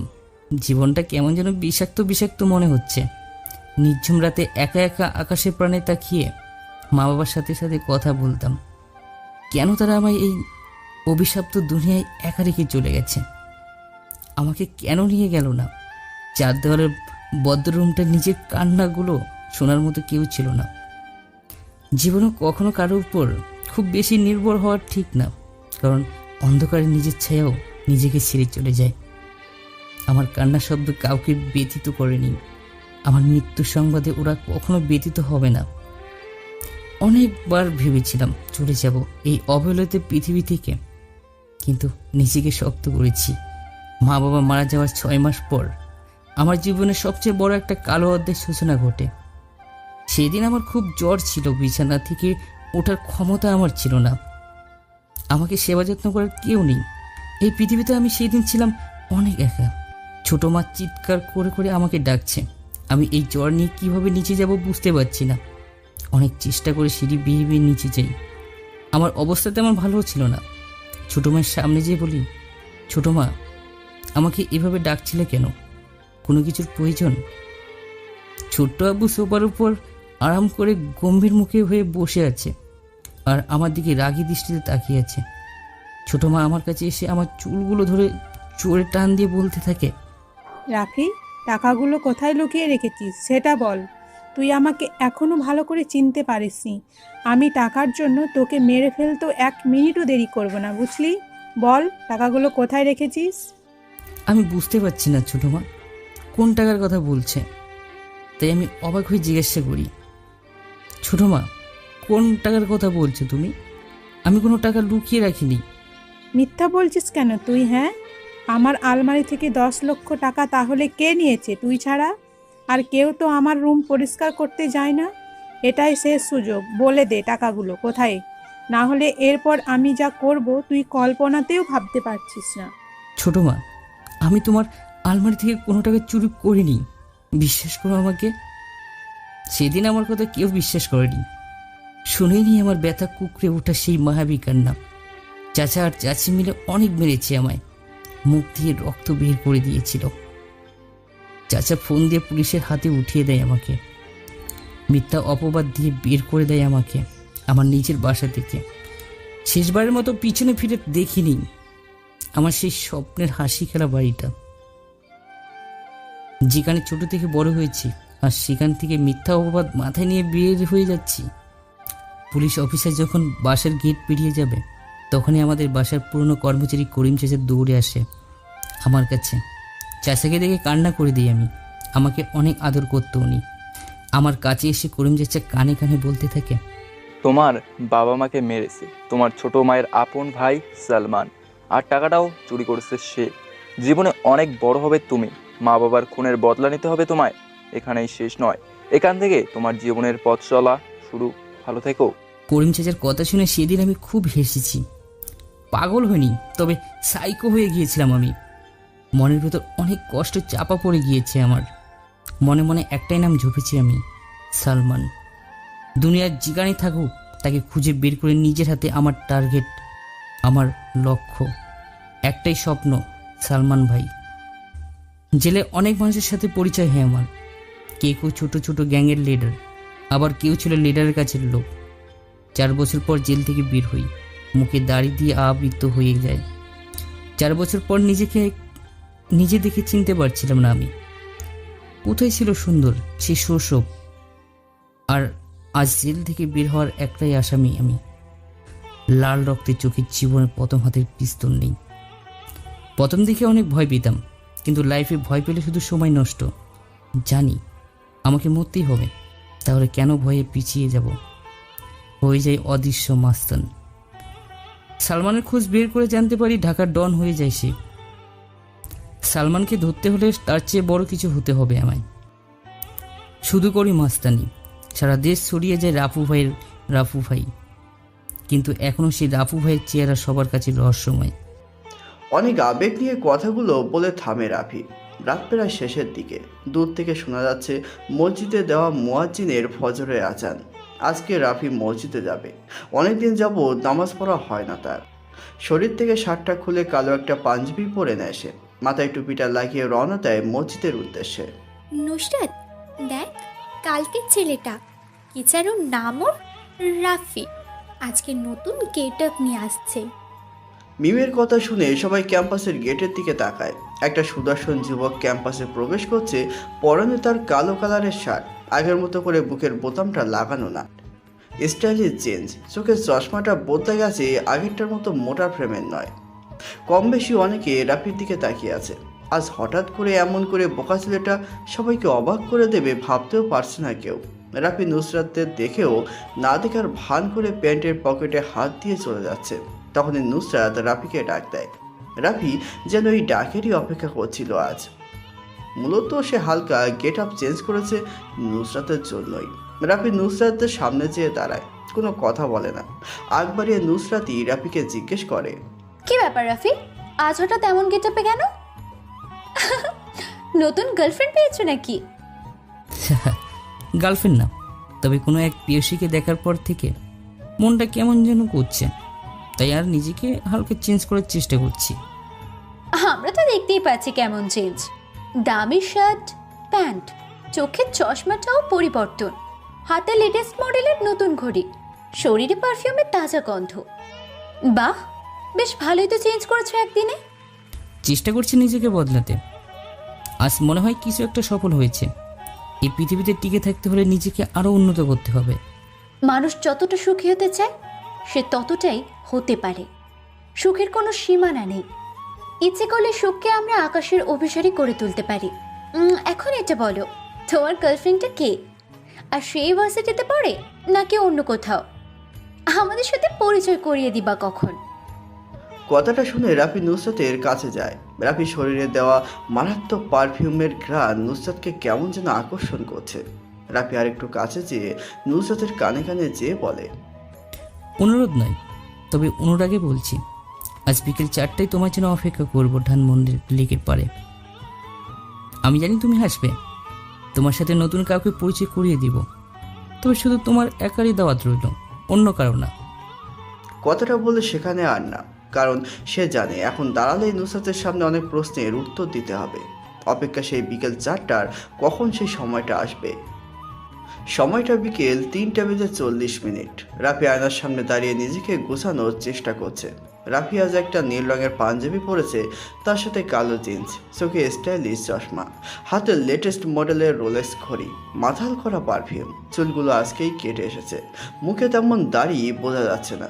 নিজেকে আয়নায় দেখে নিজেই চিনতে পারছে না। মনে হয় কোনো রোমান্টিক শহরের নায়ক সে। টেবিলের উপরে থাকা বাইকের চাবিটা ডান হাত দিয়ে ঝাঁকাতে ঝাঁকাতে সিঁড়ি বেয়ে নিচে নামে। প্রথমেই টনির সাথে দেখা হয় রাফির।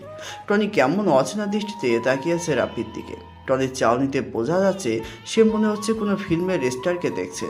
রাফি টনির দিকে তাকায় আর তার গোলাপি রঙের ঠোঁট দিয়ে শীষ বাজাতে থাকে।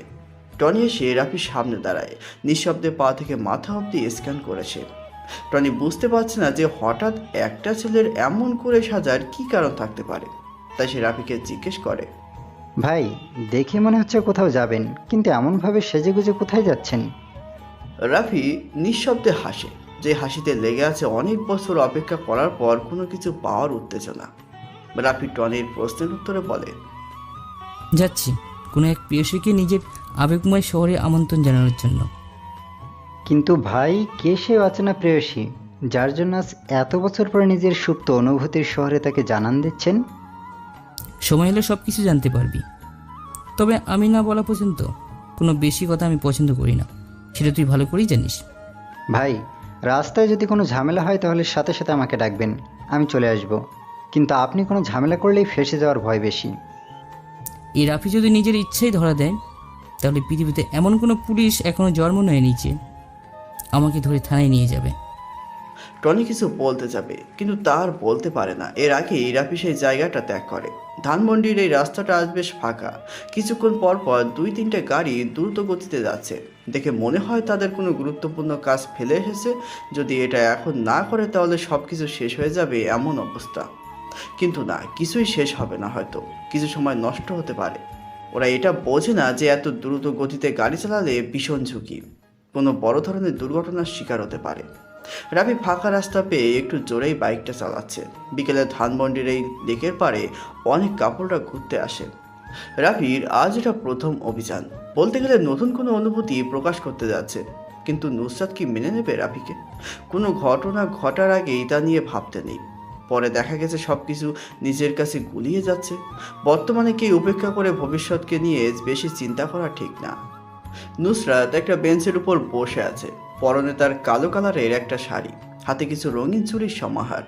মুখে কোনো কৃত্রিম মেকআপ করা নেই। এমনিতে নুসরাতকে বেশ সুন্দর লাগে। মাথার চুলগুলো বাঁধা অবস্থায় না থাকলে তাকে যেন আরো মোহনীয় লাগতো। রাফি নুসরাতের সামনে এসে বাইকে কষে ব্রেক করে। নুসরাত অন্যমনস্ক থাকায় হঠাৎ বাইক থামায় হালকা ভয় পেয়ে যায়। নুসরাত ছোট ছোট চোখ করে সামনের দিকে তাকায়। হাসি উজ্জ্বল সুদর্শন একটা যুবক বাইক থেকে নামে। ছেলেটার শরীরে গঠন বেশ ভালো, তবে ছেলেটা যেন রাফি এটা চিনতে নুসরাতের বেশি সময় লাগেনি। দুইজনের দিকে অপলক দৃষ্টিতে তাকিয়ে আছে, মনে হয় হাজার বছরের পরিচয় যেন তাদের। নুসরাত হালকা করে কাশি দেয়, রাফির ধ্যান গম্ভীরতা সব ভেঙে যায়। রাফি পিছন থেকে একটা তাজা গোলাপ বের করে হাঁটু গেড়ে প্রপোজ করার স্টাইলে নুসরাতের সামনে বসে বলতে থাকে, ভালোবাসে কি তা আমি জানি না, তবে কোনো এক অন্ধকার রজনীতে তোমাকে দেখে আমার মনের ভিতর লুকিয়ে থাকা সুপ্ত অনুভূতিগুলো কেমন যেন ব্যস্ত হয়ে পড়েছে। তোমাকে ভালোবাসি কথাটা বলার জন্য মনটা অনেকভাবে প্যারা দিচ্ছিল। আজ আমি সার্থক, তোমার সামনে বসে তোমাকে ভালোবাসি কথাটা বলতে পেরে। তুমি সেই কবিতা যা প্রতিদিন ভাবি, লিখতে পারি না। তুমি সেই ছবি যা কল্পনা করি, আঁকতে পারি না। তুমি সেই ভালোবাসা যা প্রতিদিন চাই, কিন্তু তা কখনো পাই না। আজ আমি অনেক করে পেতে চাই তোমার সেই মহীন ভালোবাসার পরশ, যার জন্য অপেক্ষায় আছি প্রতিটা ক্ষণ। ভালোবাসা কি তপ্ত মরু, বালুর শিকা? ভালোবাসা কি নদীর স্রোত, ভাসমান কোনো নৌকা? ভালোবাসা কি ভেসে আসা কোনো সুখের ভেলা? ভালোবাসা কি দুঃখের মাঝে হাসি মিশ্রিত কান্না? ভালোবাসা কি কোনো এক অজানা ঠিকানা? আচ্ছা আমি খুব করে বলবো, ভালোবাসি তোমায় প্রিয়সী, ভালোবাসি। নুসরাত হাত দিয়ে রাফিকে ইশারা করে বসা থেকে ওঠার জন্য। রাফি ভাবছিল নুসরাত তাকে চর মারবে, কিন্তু সে তা করেনি। কিছুক্ষণ সময় নিয়েছে। এবার নুসরাত বলতে থাকে, রাফি, একটা মানুষের পছন্দ থাকতেই পারে, এটার জন্য তাকে বেশি চাপ দেওয়া যায় না। তোমার প্রপোজালটা মনে হয় আমি গ্রহণ করতে পারবো না। রাফি মুচকে আসে। রাফি দেখতে পাচ্ছে নুসরাতের দৃষ্টিটা তার বাইকের উপর। নুসরাতের চোখে কোনো কিছু জানার অনেক আগ্রহ দেখতে পাচ্ছে রাফি। কি কারণে আমার প্রেম নিবেদনটা তুমি গ্রহণ করতে না, সেটা কি আমি জানতে পারি? অবশ্যই, ছেলেদের প্রতি আমার তেমন কোনো আগ্রহ নেই, তবে একটা ছেলেকে দেখে আমার সেই ধারণাটা পাল্টে যায়। কারণ আমার জীবনে কোনো এক করুণ মুহূর্তে সেই ছেলেটা এসে আমাকে বাঁচায়। সেই দিন থেকে আমার মনে তার জন্য একটা জায়গা বরাদ্দ হয়ে গেছে। রাফি এবার একটু শব্দ করে হেসে বলে, আচ্ছা নুসরাত, সে ছেলেটা কি তোমাকে কোনো এক অন্ধকার জঙ্গল থেকে মানুষ নামে পশুর হাত থেকে রক্ষা করেছিল? হ্যাঁ হ্যাঁ, কিন্তু তুমি এটা কি করে জানলে? এই ঘটনা তো আমি ছাড়া আর তেমন কাউকে বলিনি। তুমি কিভাবে জানলে আমাকে বলো। রাফি কিছু বলে না। ঠোঁটের কোণে রহস্যময় হাসি রেখে লেকের পাড়ে নিঃশব্দে হাঁটতে থাকে। পিছনে পিছনে যে নুসরাত আসছে সেটা রাফি বেশ ভালোই বুঝতে পারছে। কি হলো, রাফি কিছু বলছে না কেন? এমন করে হঠাৎ চুপ হয়ে গেল কেন? নুসরাত, আমার বাইকটা দেখে কি তোমার চেনা চেনা লাগছে? দেখো তো ভালো করে, কোথাও এমন বাইক দেখেছো কিনা? আমি বেশ কিছুক্ষণ ধরে তোমার বাইকের উপরটা লক্ষ্য করছি। আমাকে সেদিন রাতে যে আগন্তুকটা বাঁচিয়েছে তার বাইকটাও দেখতে তোমারই বাইকের মতো। সেই অচেনা অজানা আগন্তুকটা যদি আমি হই, তাহলে কি মন্দ হবে? মানে কি বলতে চাইছো তুমি? ক্লিয়ার করে বুঝিয়ে বলো আমাকে। সেদিন রাতে আমি চন্দ্রবিলাস করতে জঙ্গলের পাশে একটা বড় পুকুর পাড়ে বসেছিলাম। বাইক দিয়ে যখন আমি জঙ্গলের মাঝপথে দিয়ে চলে আসব, তখন একটা মেয়ে আতঙ্ক চিৎকার শোনা যায়। সেদিকে এগিয়ে যাই। বাকিটা মনে হয় আমার আর কিছু বলার নেই। রাফি কথাটা বলে দীর্ঘ নিঃশ্বাস ফেলে। নুসরাতের কাছে যেন কথাটা বিশ্বাসই হচ্ছে না। খুশিতে আত্মহারা হয়ে গেছে সে। অনেক দিন ধরে খোঁজ করা সেই রাজকুমারকে পেয়ে গেছে। নুসরাত যে রাফিকে পিছন দিয়ে আঁকড়ে ধরে। রাফি পিছন ফিরে তাকায়। নিজের কাছেও বিশ্বাস হচ্ছে না নুসরাত তাকে জড়িয়ে ধরে আছে। এই শহর রাফিকে আজ অনেক বড় একটা উপহার দিয়েছে। অবহেলিত শহর তাকে পৃথিবীতে বাঁচার জন্য একটা অক্সিজেনের ব্যবস্থা করে দিয়েছে। আজ রাফি অনেক খুশি। এলোমেলো জীবনটাকে গোছানোর সময় চলে এসেছে। নুসরাতকে বাইকের পিছনে বসিয়ে বাইকটি স্টার্ট দেয়। আজ ওরা দুইজন এই ব্যস্ত শহরটাকে মাখিয়ে দেবে তাদের ভালোবাসার রং দিয়ে। সময়টা রাত 10টার কাছাকাছি। সালমান নিজের আস্তানায় অবস্থান করছে। পায়ের উপর পা তুলে সোফায় বসে সিগারেট টানছে সে। অনেক চিন্তা হ্রাস করেছে তাকে। রাফু ভাই শহরে আগমন করেছে, এটাই তার বড় চিন্তা। রাফু ভাই যে কতটা ভয়ঙ্কর সেটা সম্পর্কে সালমান ভালোই ধারণা আছে। সালমান বসে বসে যখনই এগুলো চিন্তা করছিল, তখনই রাহাত সামনে এসে দাঁড়ায় আর বলতে থাকে, ভাই, সেদিন ওসমান, শরীফ আর রাব্বিকে রাফু ভাই নিজ হাতে খুন করেছে। এখন তার সবচেয়ে বড় টার্গেট হলেন আপনি। কিছুদিন আপনাকে সাবধানে থাকতে হবে। কোনোভাবে আপনার খোঁজ সে পেয়ে গেলে শেষ করে দিবে সব। কথাটা শুনে সালমান বসা থেকে উঠে দাঁড়ায়। হাত থেকে সিগারেটটা ফেলে মদের গ্লাসটা হাতে নিয়ে তা খেতে থাকে। এখন মনে হয় সালমানকে মদের নেশায় ধরেছে।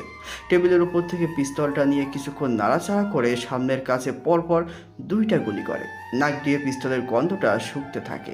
রাহাত জানে সালমান বেশি টেনশনে থাকলে এমনই কিছু করে। নেশাগ্রস্ত গলায় রাহাতকে উদ্দেশ্য করে বলে, রাফু আমার কিছু করতে পারবে না। আমি নিজ হাতে ওই রাফুকে মারবো, নয়তো আমার শান্তি হবে না। নিজ হাতে কিভাবে রাফু ভাইকে মারবেন? আমরা তো এখনো পর্যন্ত তার চেহারাও দেখতে পাইনি। তাহলে কিভাবে রাফুর কাছে যাব? সে তো অদৃশ্য মাস্তান হয়ে মিশনে বের হয়। আছে এমনই একজন আছে যে রাফুকে অনেক কাছ থেকে দেখেছে। কে সেই ব্যক্তি যে রাফু ভাইয়ের মতো ভয়ানক মাস্তানের সম্মুখীন হয়েছে? রাফুর অনেক কাছের লোক, তার অতি বিশ্বাসের একটা ছেলে আমাকে রাফুর সামনে নিয়ে যাবে। রাফু ভাইকে সামনে থেকে মারা যাবে না, পিছন থেকে মারতে হবে। কিন্তু ভাই, আমি একটা ব্যাপার বুঝতে পারছি না যে রাফুর সাথে কেনই বেইমানি করবে। টাকা পৃথিবীর সব বিশ্বাস, বন্ধুত্ব আরো যা আছে সবকিছু এই জিনিসটা দিয়েই কিনে নেওয়া যায়। আমি টাকা দিয়ে কিনে নিয়েছি তাকে। রাফুর সব খবর সে আমাকে দিয়েছে।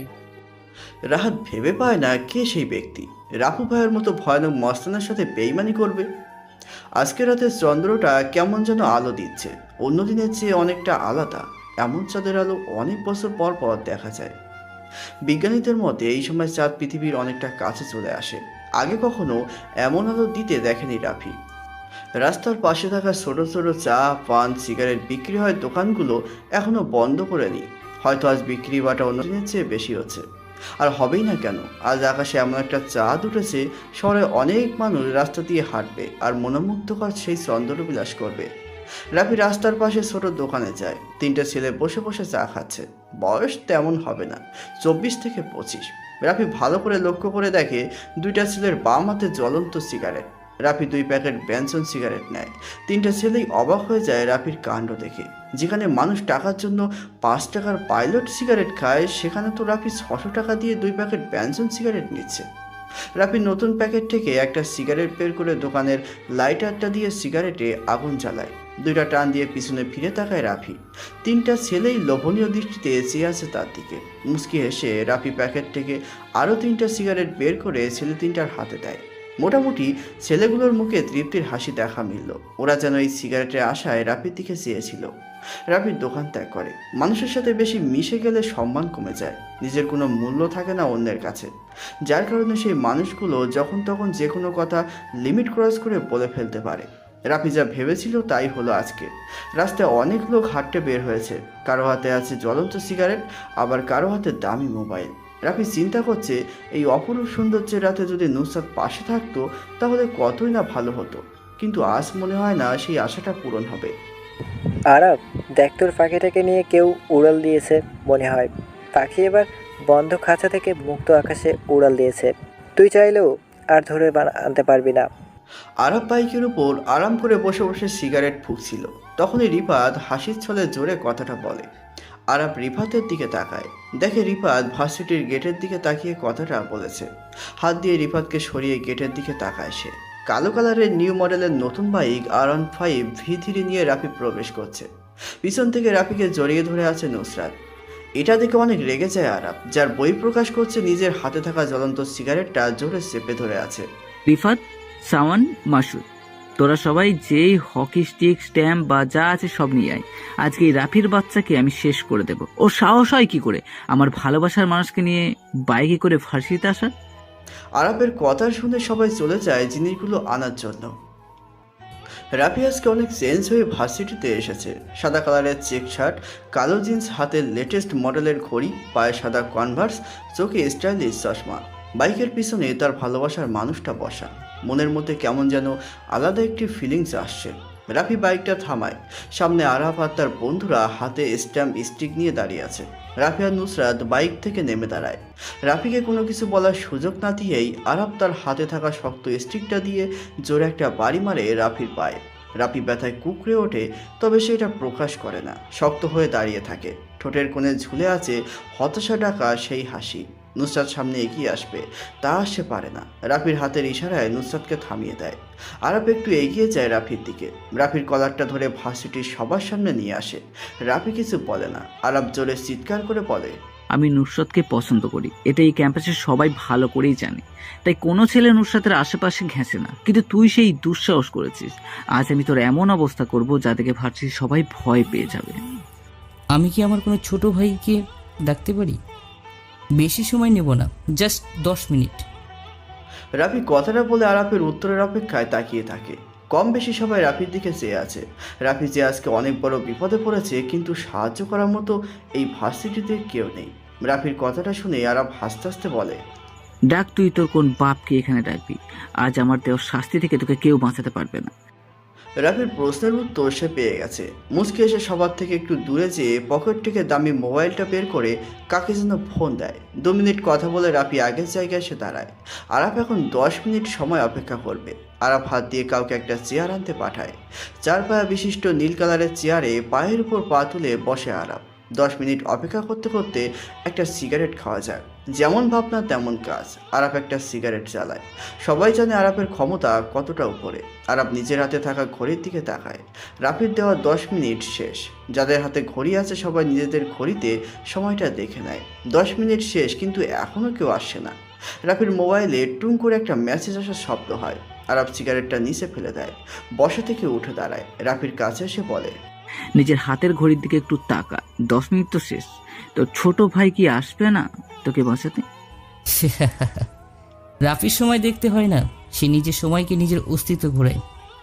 ছোট ভাই তো কখন এসে বসে আছে, কিন্তু তোরা এখন অ্যাকশন শুরু করবি, সেটা অপেক্ষায় বসে আছি।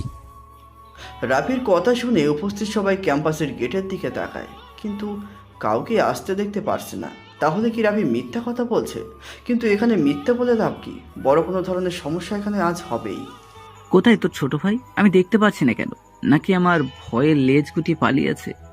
রাফি কখনো কাউকে মিথ্যা কথা বলে না, এটা তার পছন্দ না। আমি একবার যখন বলেছি তখন তো নিশ্চয়ই আমার ছোট ভাই এসেছে, কিন্তু সে সবার চোখে আড়ালে। তোর দেখি অনেক মুখ ফুটেছে।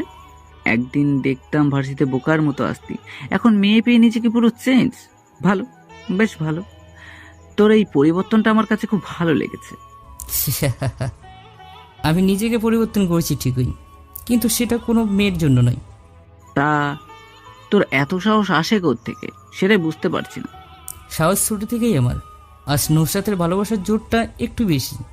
আজ ভালোবাসা তোর মুখ থেকে আমি চিরতরে শেষ করে দেব, আর কখনো নুসরাতের দিকে তাকানোর সাহসও পাবি না তুই।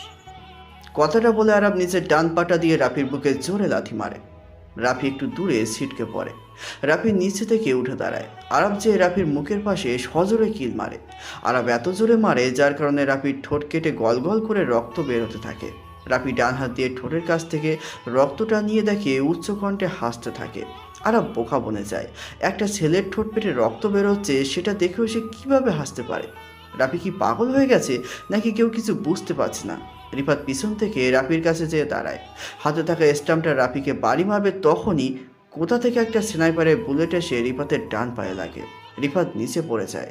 ব্যথায় তার অবস্থা খারাপ, পা থেকে রক্ত পড়তে থাকে। সে নিচে বসে বসে 2 হাত দিয়ে রক্ত বন্ধ করার বৃথার চেষ্টা করে। রাফি শব্দ করে হাসে। এই হাসিটা যেন আরাফের পছন্দ হয় না। রাফির হাসি তার কাছে বিষের মতো মনে হচ্ছে।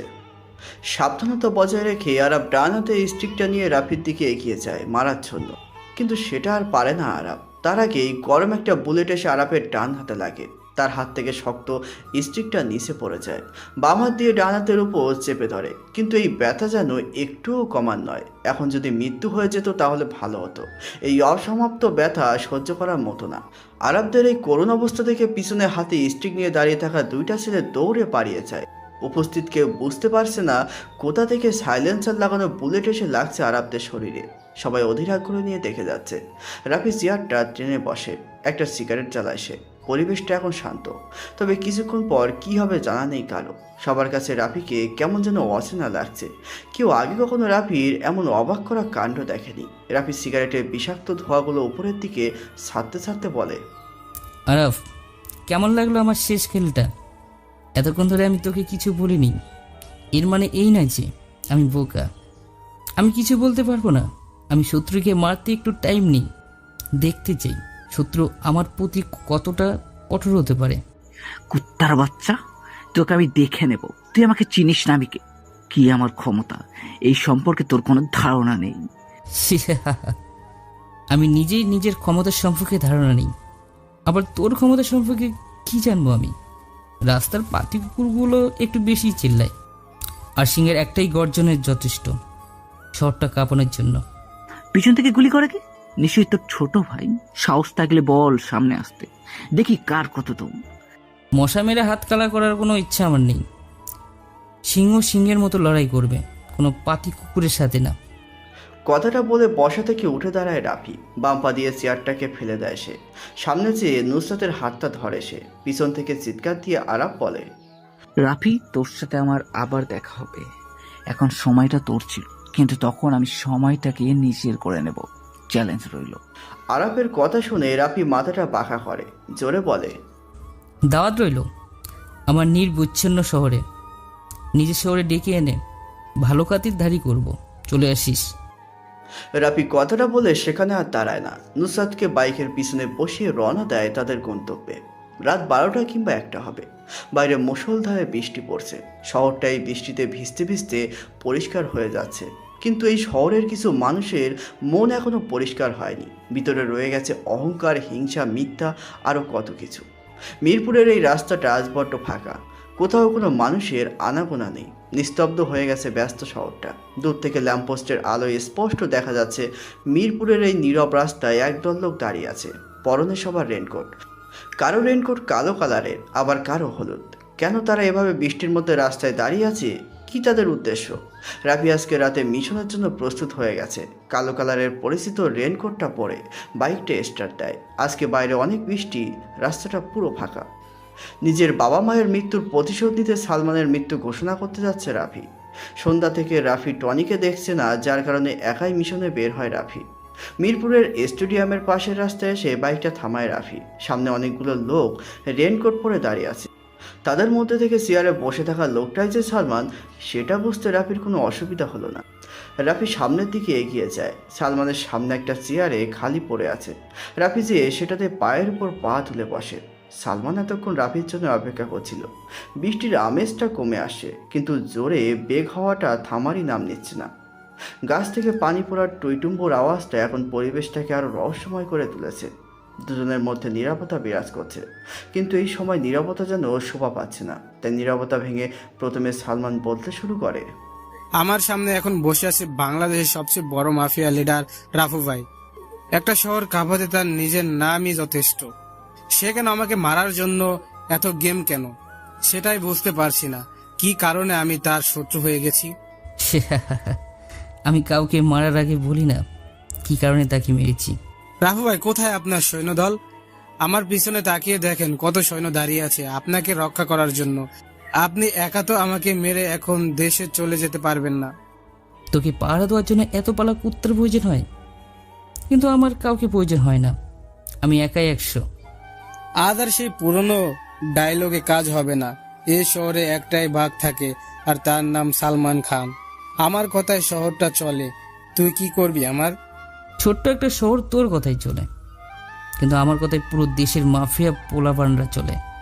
আজ তোকে বাঁচাতে কেউ আসবে না, সেটাই আমার বড় দুঃখ। কিন্তু আমার কিছু করার নেই। আজ আমি নিজ হাতে তোকে মারবো। সময় কার কখন বদলে যায় সেটা বলা যায় না, কিন্তু আমি বলতে পারি আজ সেখানে তুই বেঁচে থাকবি না। আমি বসে বসে দেখবো তুই একা কি করতে পারিস। কথাটা শুনে রাফি বসা থেকে উঠে দাঁড়ায়। পিছন থেকে পিস্তলটা বের করে পরপর 4টা গুলি করে। চোখের পলকের আগে সালমানের পিছনে দাঁড়ানো লোকগুলোর কারো মাথায়, কারোর বুকে, কারোর পায়ে গুলি লাগে। কেউ রাফিকে গুলি করার সময় পায় না। রাফি পিস্তলটা রিলোড দিয়ে আবার এসে সালমানের সামনের চেয়ারে বসে পড়ে। সালমান জানে রাফি অনেক ভয়ানক মাস্তান, কিন্তু আজ প্রথম তার নিজের চোখের সামনে দেখল রাফি রক্তের নেশায় মেতে উঠছে। শত্রুর তাজা রক্তের গন্ধ যেন তার কাছে অতি প্রিয়। সালমান রাফিকে উদ্দেশ্য করে বলে, 4 জন লোককে মেরে নিজেকে মাফিয়া দাবি করা বোকার স্বর্গে বাস করা একই কথা। পিছনে ফিরে তাকিয়ে দেখ, আর মাত্র 2 জন লোক আছে, কেউ বেঁচে নেই। রাফির কথা শুনে সালমান পিছনে ফিরে তাকায়। দেখে 2 জন ছেলে বাদে কেউ বেঁচে নেই, সবাই নিচে পড়ে আছে। তাদের নিথর দেহ দেখে সালমান ভয় পেয়ে যায়, কিন্তু রাফির সামনে তা প্রকাশ করছে না। সালমান মুচকে এসে নিজেকে স্বাভাবিক করে নেয়। রাফি একটু অবাক হয় সালমানের এমন মুচকি হাসি দেখে। কি হলো, তুই এমন করে হাসছিস কেন? হাসবো না তো কেন? আমার হাসির কারণ আছে, তাই আমি হাসতেছি।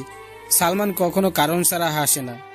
সালমানের রহস্যময় কথাটা রাফি সহ্য হয় না। পিস্তলটা পিছনের দিকে তাক করে পরপর দুইটা গুলি করে পিছনের দুইটা ছেলেও পিচঢালা ভেজা রাস্তার উপর পড়ে যায়। সালমান আরও জোরে হাসতে থাকে। রাফি যে সালমানের রেনকোটের কলার ধরে বলতে থাকে, শেষ তোর পালা কুকুরগুলা সব মরে রাস্তায় পড়ে আছে, পিছনে থেকে দেখ না, তোকে এখন শেষ করে দিব আমি। চালাগুলি দেখি কেমন বুকের পাটা তোর। এখনো অনেক মাইন্ড গেম খেলা বাকি আছে, সেটা শেষ করে নে আগে। আমি আর অপেক্ষা করতে চাই না, সময় অনেক দিয়েছি, আর না, আজ আমি এখানেই খেলা শেষ করে দিব। হঠাৎ কারো গলার শব্দ পেয়ে রাফি আর সালমান সেদিকে তাকায়। বাইকে হেলান দিয়ে কোনো এক আগন্তুক দাঁড়িয়ে আছে। পরনে তার কালো রেনকোট, মাথায় বড় হুডওয়ালা টুপি, মুখে কাটা মাস্ক। আগন্তুক দেখতে অনেকটা রাফির সাথে মিল আছে। কেই আগন্তুক রাফির নিজের ধারণার বাইরে, কিন্তু আগন্তুকের গলার কণ্ঠটা রাফির অনেক পরিচিত। তবে রাফি সেটা মনে করতে পারছে না। আগন্তুককে দেখে সালমান জোরে জোরে হাসতে থাকে আর বলতে থাকে, চলে এসেছে আমার মাইন্ড গেমার। রাফু, তুই চাইলেও আমাকে আজ মারতে পারবি না, কারণ তোর একটা বড় জিনিস আমার কাছে আছে। কিসের জিনিস যেটা তোর কাছে আছে? আরে এত উত্তেজিত হচ্ছিস কেন? জানবি কি তোর বড় জিনিস, আর দেখতেও পারবি। অনেক সময় হয়ে গেছে সিগারেট খাওয়া হয় না। আমি সিগারেটটা জ্বালিয়ে নেই, তারপর তার সাথে কথা বলছি। সালমান রেনকোটের সামনের পকেট থেকে একটা সিগারেটের প্যাকেট আর লাইটারটা বের করে। সিগারেটের প্যাকেটের মনে হয় একটাই সিগারেট ছিল। সালমান সিগারেটটা ঠোঁটে চাপে খালি প্যাকেটটা নিচে ফেলে দেয়। রাফি ভেবে পায় না কি এমন জিনিস যেটা সালমানের কাছে আছে। নুসরাত? না, নুসরাত কেন হবে? সালমান নুসরাতের খবর কিভাবে পাবে? কেউ তো জানে না নুসরাতের কথা। তাহলে কি জিনিস? রাফি আর ভাবতে পারছে না, তাই উচ্চস্বরে বলে, সালমান, আমার জিনিসটা কি সেটা দেখা, আমি আর অপেক্ষা করতে পারছি না। জিনিসের জন্য রাফু ভাই অনেক পাগল দেখছি। বের করে আনো রাফু ভাইয়ের অমূল্য সম্পদ। আগন্তুক সালমানের গাড়ির দরজাটা খোলে, ভিতর থেকে একটা মেয়েকে বের করে আনে। মেয়েটার হাত দুটো পিছন দিয়ে বাঁধা, মুখে টেপ লাগানো। আগন্তুক মেয়েটার মুখ থেকে টেপটা সরিয়ে নেয়। রাফি দূর থেকে দেখতে পায় মেয়েটা আর কেউ না, নুসরাত। কিন্তু সালমান নুসরাতের সম্পর্কে কিভাবে জানল? রাফি নুসরাতকে এমন অবস্থায় দেখে রেগে যায়। সালমান, তুই নুসরাতকে ধরে এনে অনেক ভুল করে ফেললি। সঠিক সময়ে এমন ভুল কাজ করাই আমার স্টাইল। যতক্ষণ পর্যন্ত নুসরাত আমার কাছে থাকবে ততক্ষণ তুই আমার কিছুই করতে পারবি না। রাফি নিজের মাইন্ডটাকে শান্ত করে, ঠান্ডা মাথায় বলে, সামনের আগন্তুকটাকে আমি সেটা জানতে চাই। আঙুনকে দেখলে তুই অনেক কষ্ট পাবে। আমি চাই না তুই মরার আগে এমন কষ্ট পাস। কে মরবে কে বেঁচে থাকবে সেটা সময় বেশ ভালো জানে। আগন্তুককে বল মুখ থেকে মাস্কটা খুলে ফেলতে। সালমান হাত দিয়ে কিছু একটা ইশারা করে। সামনে থাকা আগন্তুক মুখ থেকে মাস্কটা সরিয়ে নিচে ফেলে দেয়। দূরের ল্যাম্পপোস্টের আলোয় মুখটা কিছুটা বোঝা যাচ্ছে যে আগন্তুকটা টনি। রাফি অনেকটা চমকে উঠে টনিকে এইভাবে দেখে। বেঈমান, সবাই বেঈমান। টনিকে এত বিশ্বাস করতো রাফি, কিন্তু কি করলো? সেই বেঈমানি করেছে। টনি, তুই এখানে এই অবস্থায় কেন? ভাই, টাকা টাকা সবই তার খেলা। সালমান ভাই আমাকে 10 কোটি টাকার অফার করে তোমার সাথে বেইমানি করার জন্য, আর আমিও তাই করি। তোর টাকার প্রয়োজন আমি দিতাম তোকে, টাকার থেকে বেশি, কিন্তু তুই সেটা না করে আমার সাথে বেইমানি করলি। কিছু করার নেই রাফু, টাকার জন্য সবাই সবকিছু করতে প্রস্তুত আছে। রাফি আর সহ্য করতে পারে না, খেলাটা এখানেই শেষ করা দরকার।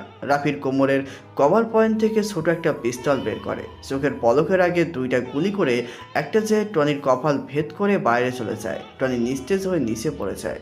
আরেকটা বুলেট যে সালমানের বাহুতে লাগে। ব্যথায় কুকড়ে ওঠে সালমান। নুসরাত ভয়ে কাঁপছে। রাফি সালমানের দিকে এগোয়, পিস্তলটা রিলোড দিয়ে নেয় রাফি। সালমান ভয় পেয়ে যায় রাফিকে দেখে, সে ভয়ে পিছাতে থাকে। রাফি সালমানকে থামানোর জন্য আরেকটা গুলি করে তার পায়ে। সালমান ভয় কাতর চেহারা নিয়ে কাঁপা কাঁপা গলায় বলে, রাফু ভাই, আমাকে ছেড়ে দেন। আমি আপনার কি এমন ক্ষতি করছি যার কারণে আমাকে এভাবে শাস্তি দিচ্ছেন? মনে করে দেখ, আজ থেকে প্রায় 10 বছর আগে ঢাকার সবচেয়ে ধনী বিজনেসম্যান আশরাফ চৌধুরী আর তার স্ত্রীকে কোনো এক আধা রাতে খুন করে চলে গিয়েছিল তুই। মনে আছে সেই কথা? না ভাই, আমি তো তেমন কোনো খুন করিনি। মিথ্যা কথা আমার একটু সহ্য হয় না। তুই সত্যি বল, বেঁচে যাবি? হ্যাঁ হ্যাঁ ভাই, আমি নিজেই খুন করেছি, কিন্তু সে 10 বছর আগের ঘটনার সাথে আপনার কি সম্পর্ক? সম্পর্কটা খুব গভীর। সেই আশরাফ চৌধুরীর ছেলে আমি। দেখ, ভালো করে দেখ, আমাকে চিনতে পেরেছিস কিনা। রাফি মুখ থেকে মাস্কটা খুলে ফেলে দেয়। সালমান এবার মুখ ফুটে বলে ওঠে, রাফি তুই? কিন্তু এটা কি করে সম্ভব? রাফি আর কোনো প্রশ্নের জবাব দিতে চায় না। পিস্তলটা সালমানের দিকে তাক করে ট্রিগারের জোরে একটা চাপ দেয়। গরম বুলেটটা যে সালমানের মাথায় লাগে। মাথা থেকে তাজা রক্ত বের হয়ে পিচ ঢালা ভেজা কালো রাস্তায় পড়ছে। নুসরাত দৌড়ে এসে রাফিকে জড়িয়ে ধরে। রাফি বুঝতে পারছে নুসরাত অনেক ভয় পেয়ে আছে, তাকে শান্ত করতে হবে। তাই রাফি বলে, নুসরাত, নুসরাত, তাকাও আমার দিকে। একজন রাফিয়ানের হবু বউ হয়ে এভাবে ভয় পেলে চলবে? নুসরাত মাথাটা উঁচু করে রাফির দিকে তাকিয়ে বলে, রাফি, তুমি এই মস্তানি ছেড়ে দাও। তোমাকে নিয়ে আমার অনেক ভয় হয়। যদি তোমাকে হারিয়ে ফেলি তাহলে আমার কি হবে? ছেড়ে দিব সব মাস্তানি, কথা দিলাম। আমাকে নিয়ে ভয় পাওয়ার কিছুই নেই। আমি সারা জীবন তোমার সাথেই থাকবো। কিছুদিন পর তোমাকে সারা জীবনের জন্য পেতে তোমার বাসায় যাব। সারা জীবনের জন্য পেতে মানে? বুঝতে পারছি না আমি। তোমার আর কিছু বোঝা লাগবে না। আমরা তোমার বিয়ে নিয়ে কথা বলতে যাব তোমার বাসায়। রাফির মুখ থেকে এমন কথা শুনে নুসরাত লজ্জায় লজ্জিত হয়ে যায়। রাফি নিজের রেনকোটটা খুলে ফেলে দেয় রাস্তার মাঝে। রেনকোটের নিচে থাকা শার্টের কলারে নুসরাত 2 হাত দিয়ে জাপটে ধরে। রাফিও নিজের প্রেয়সীকে আঁকলে নেয় নিজের বাহু ডরে। তাদের এই ভালোবাসা সাক্ষী হয়ে রইল এই মুষলধারে বৃষ্টি।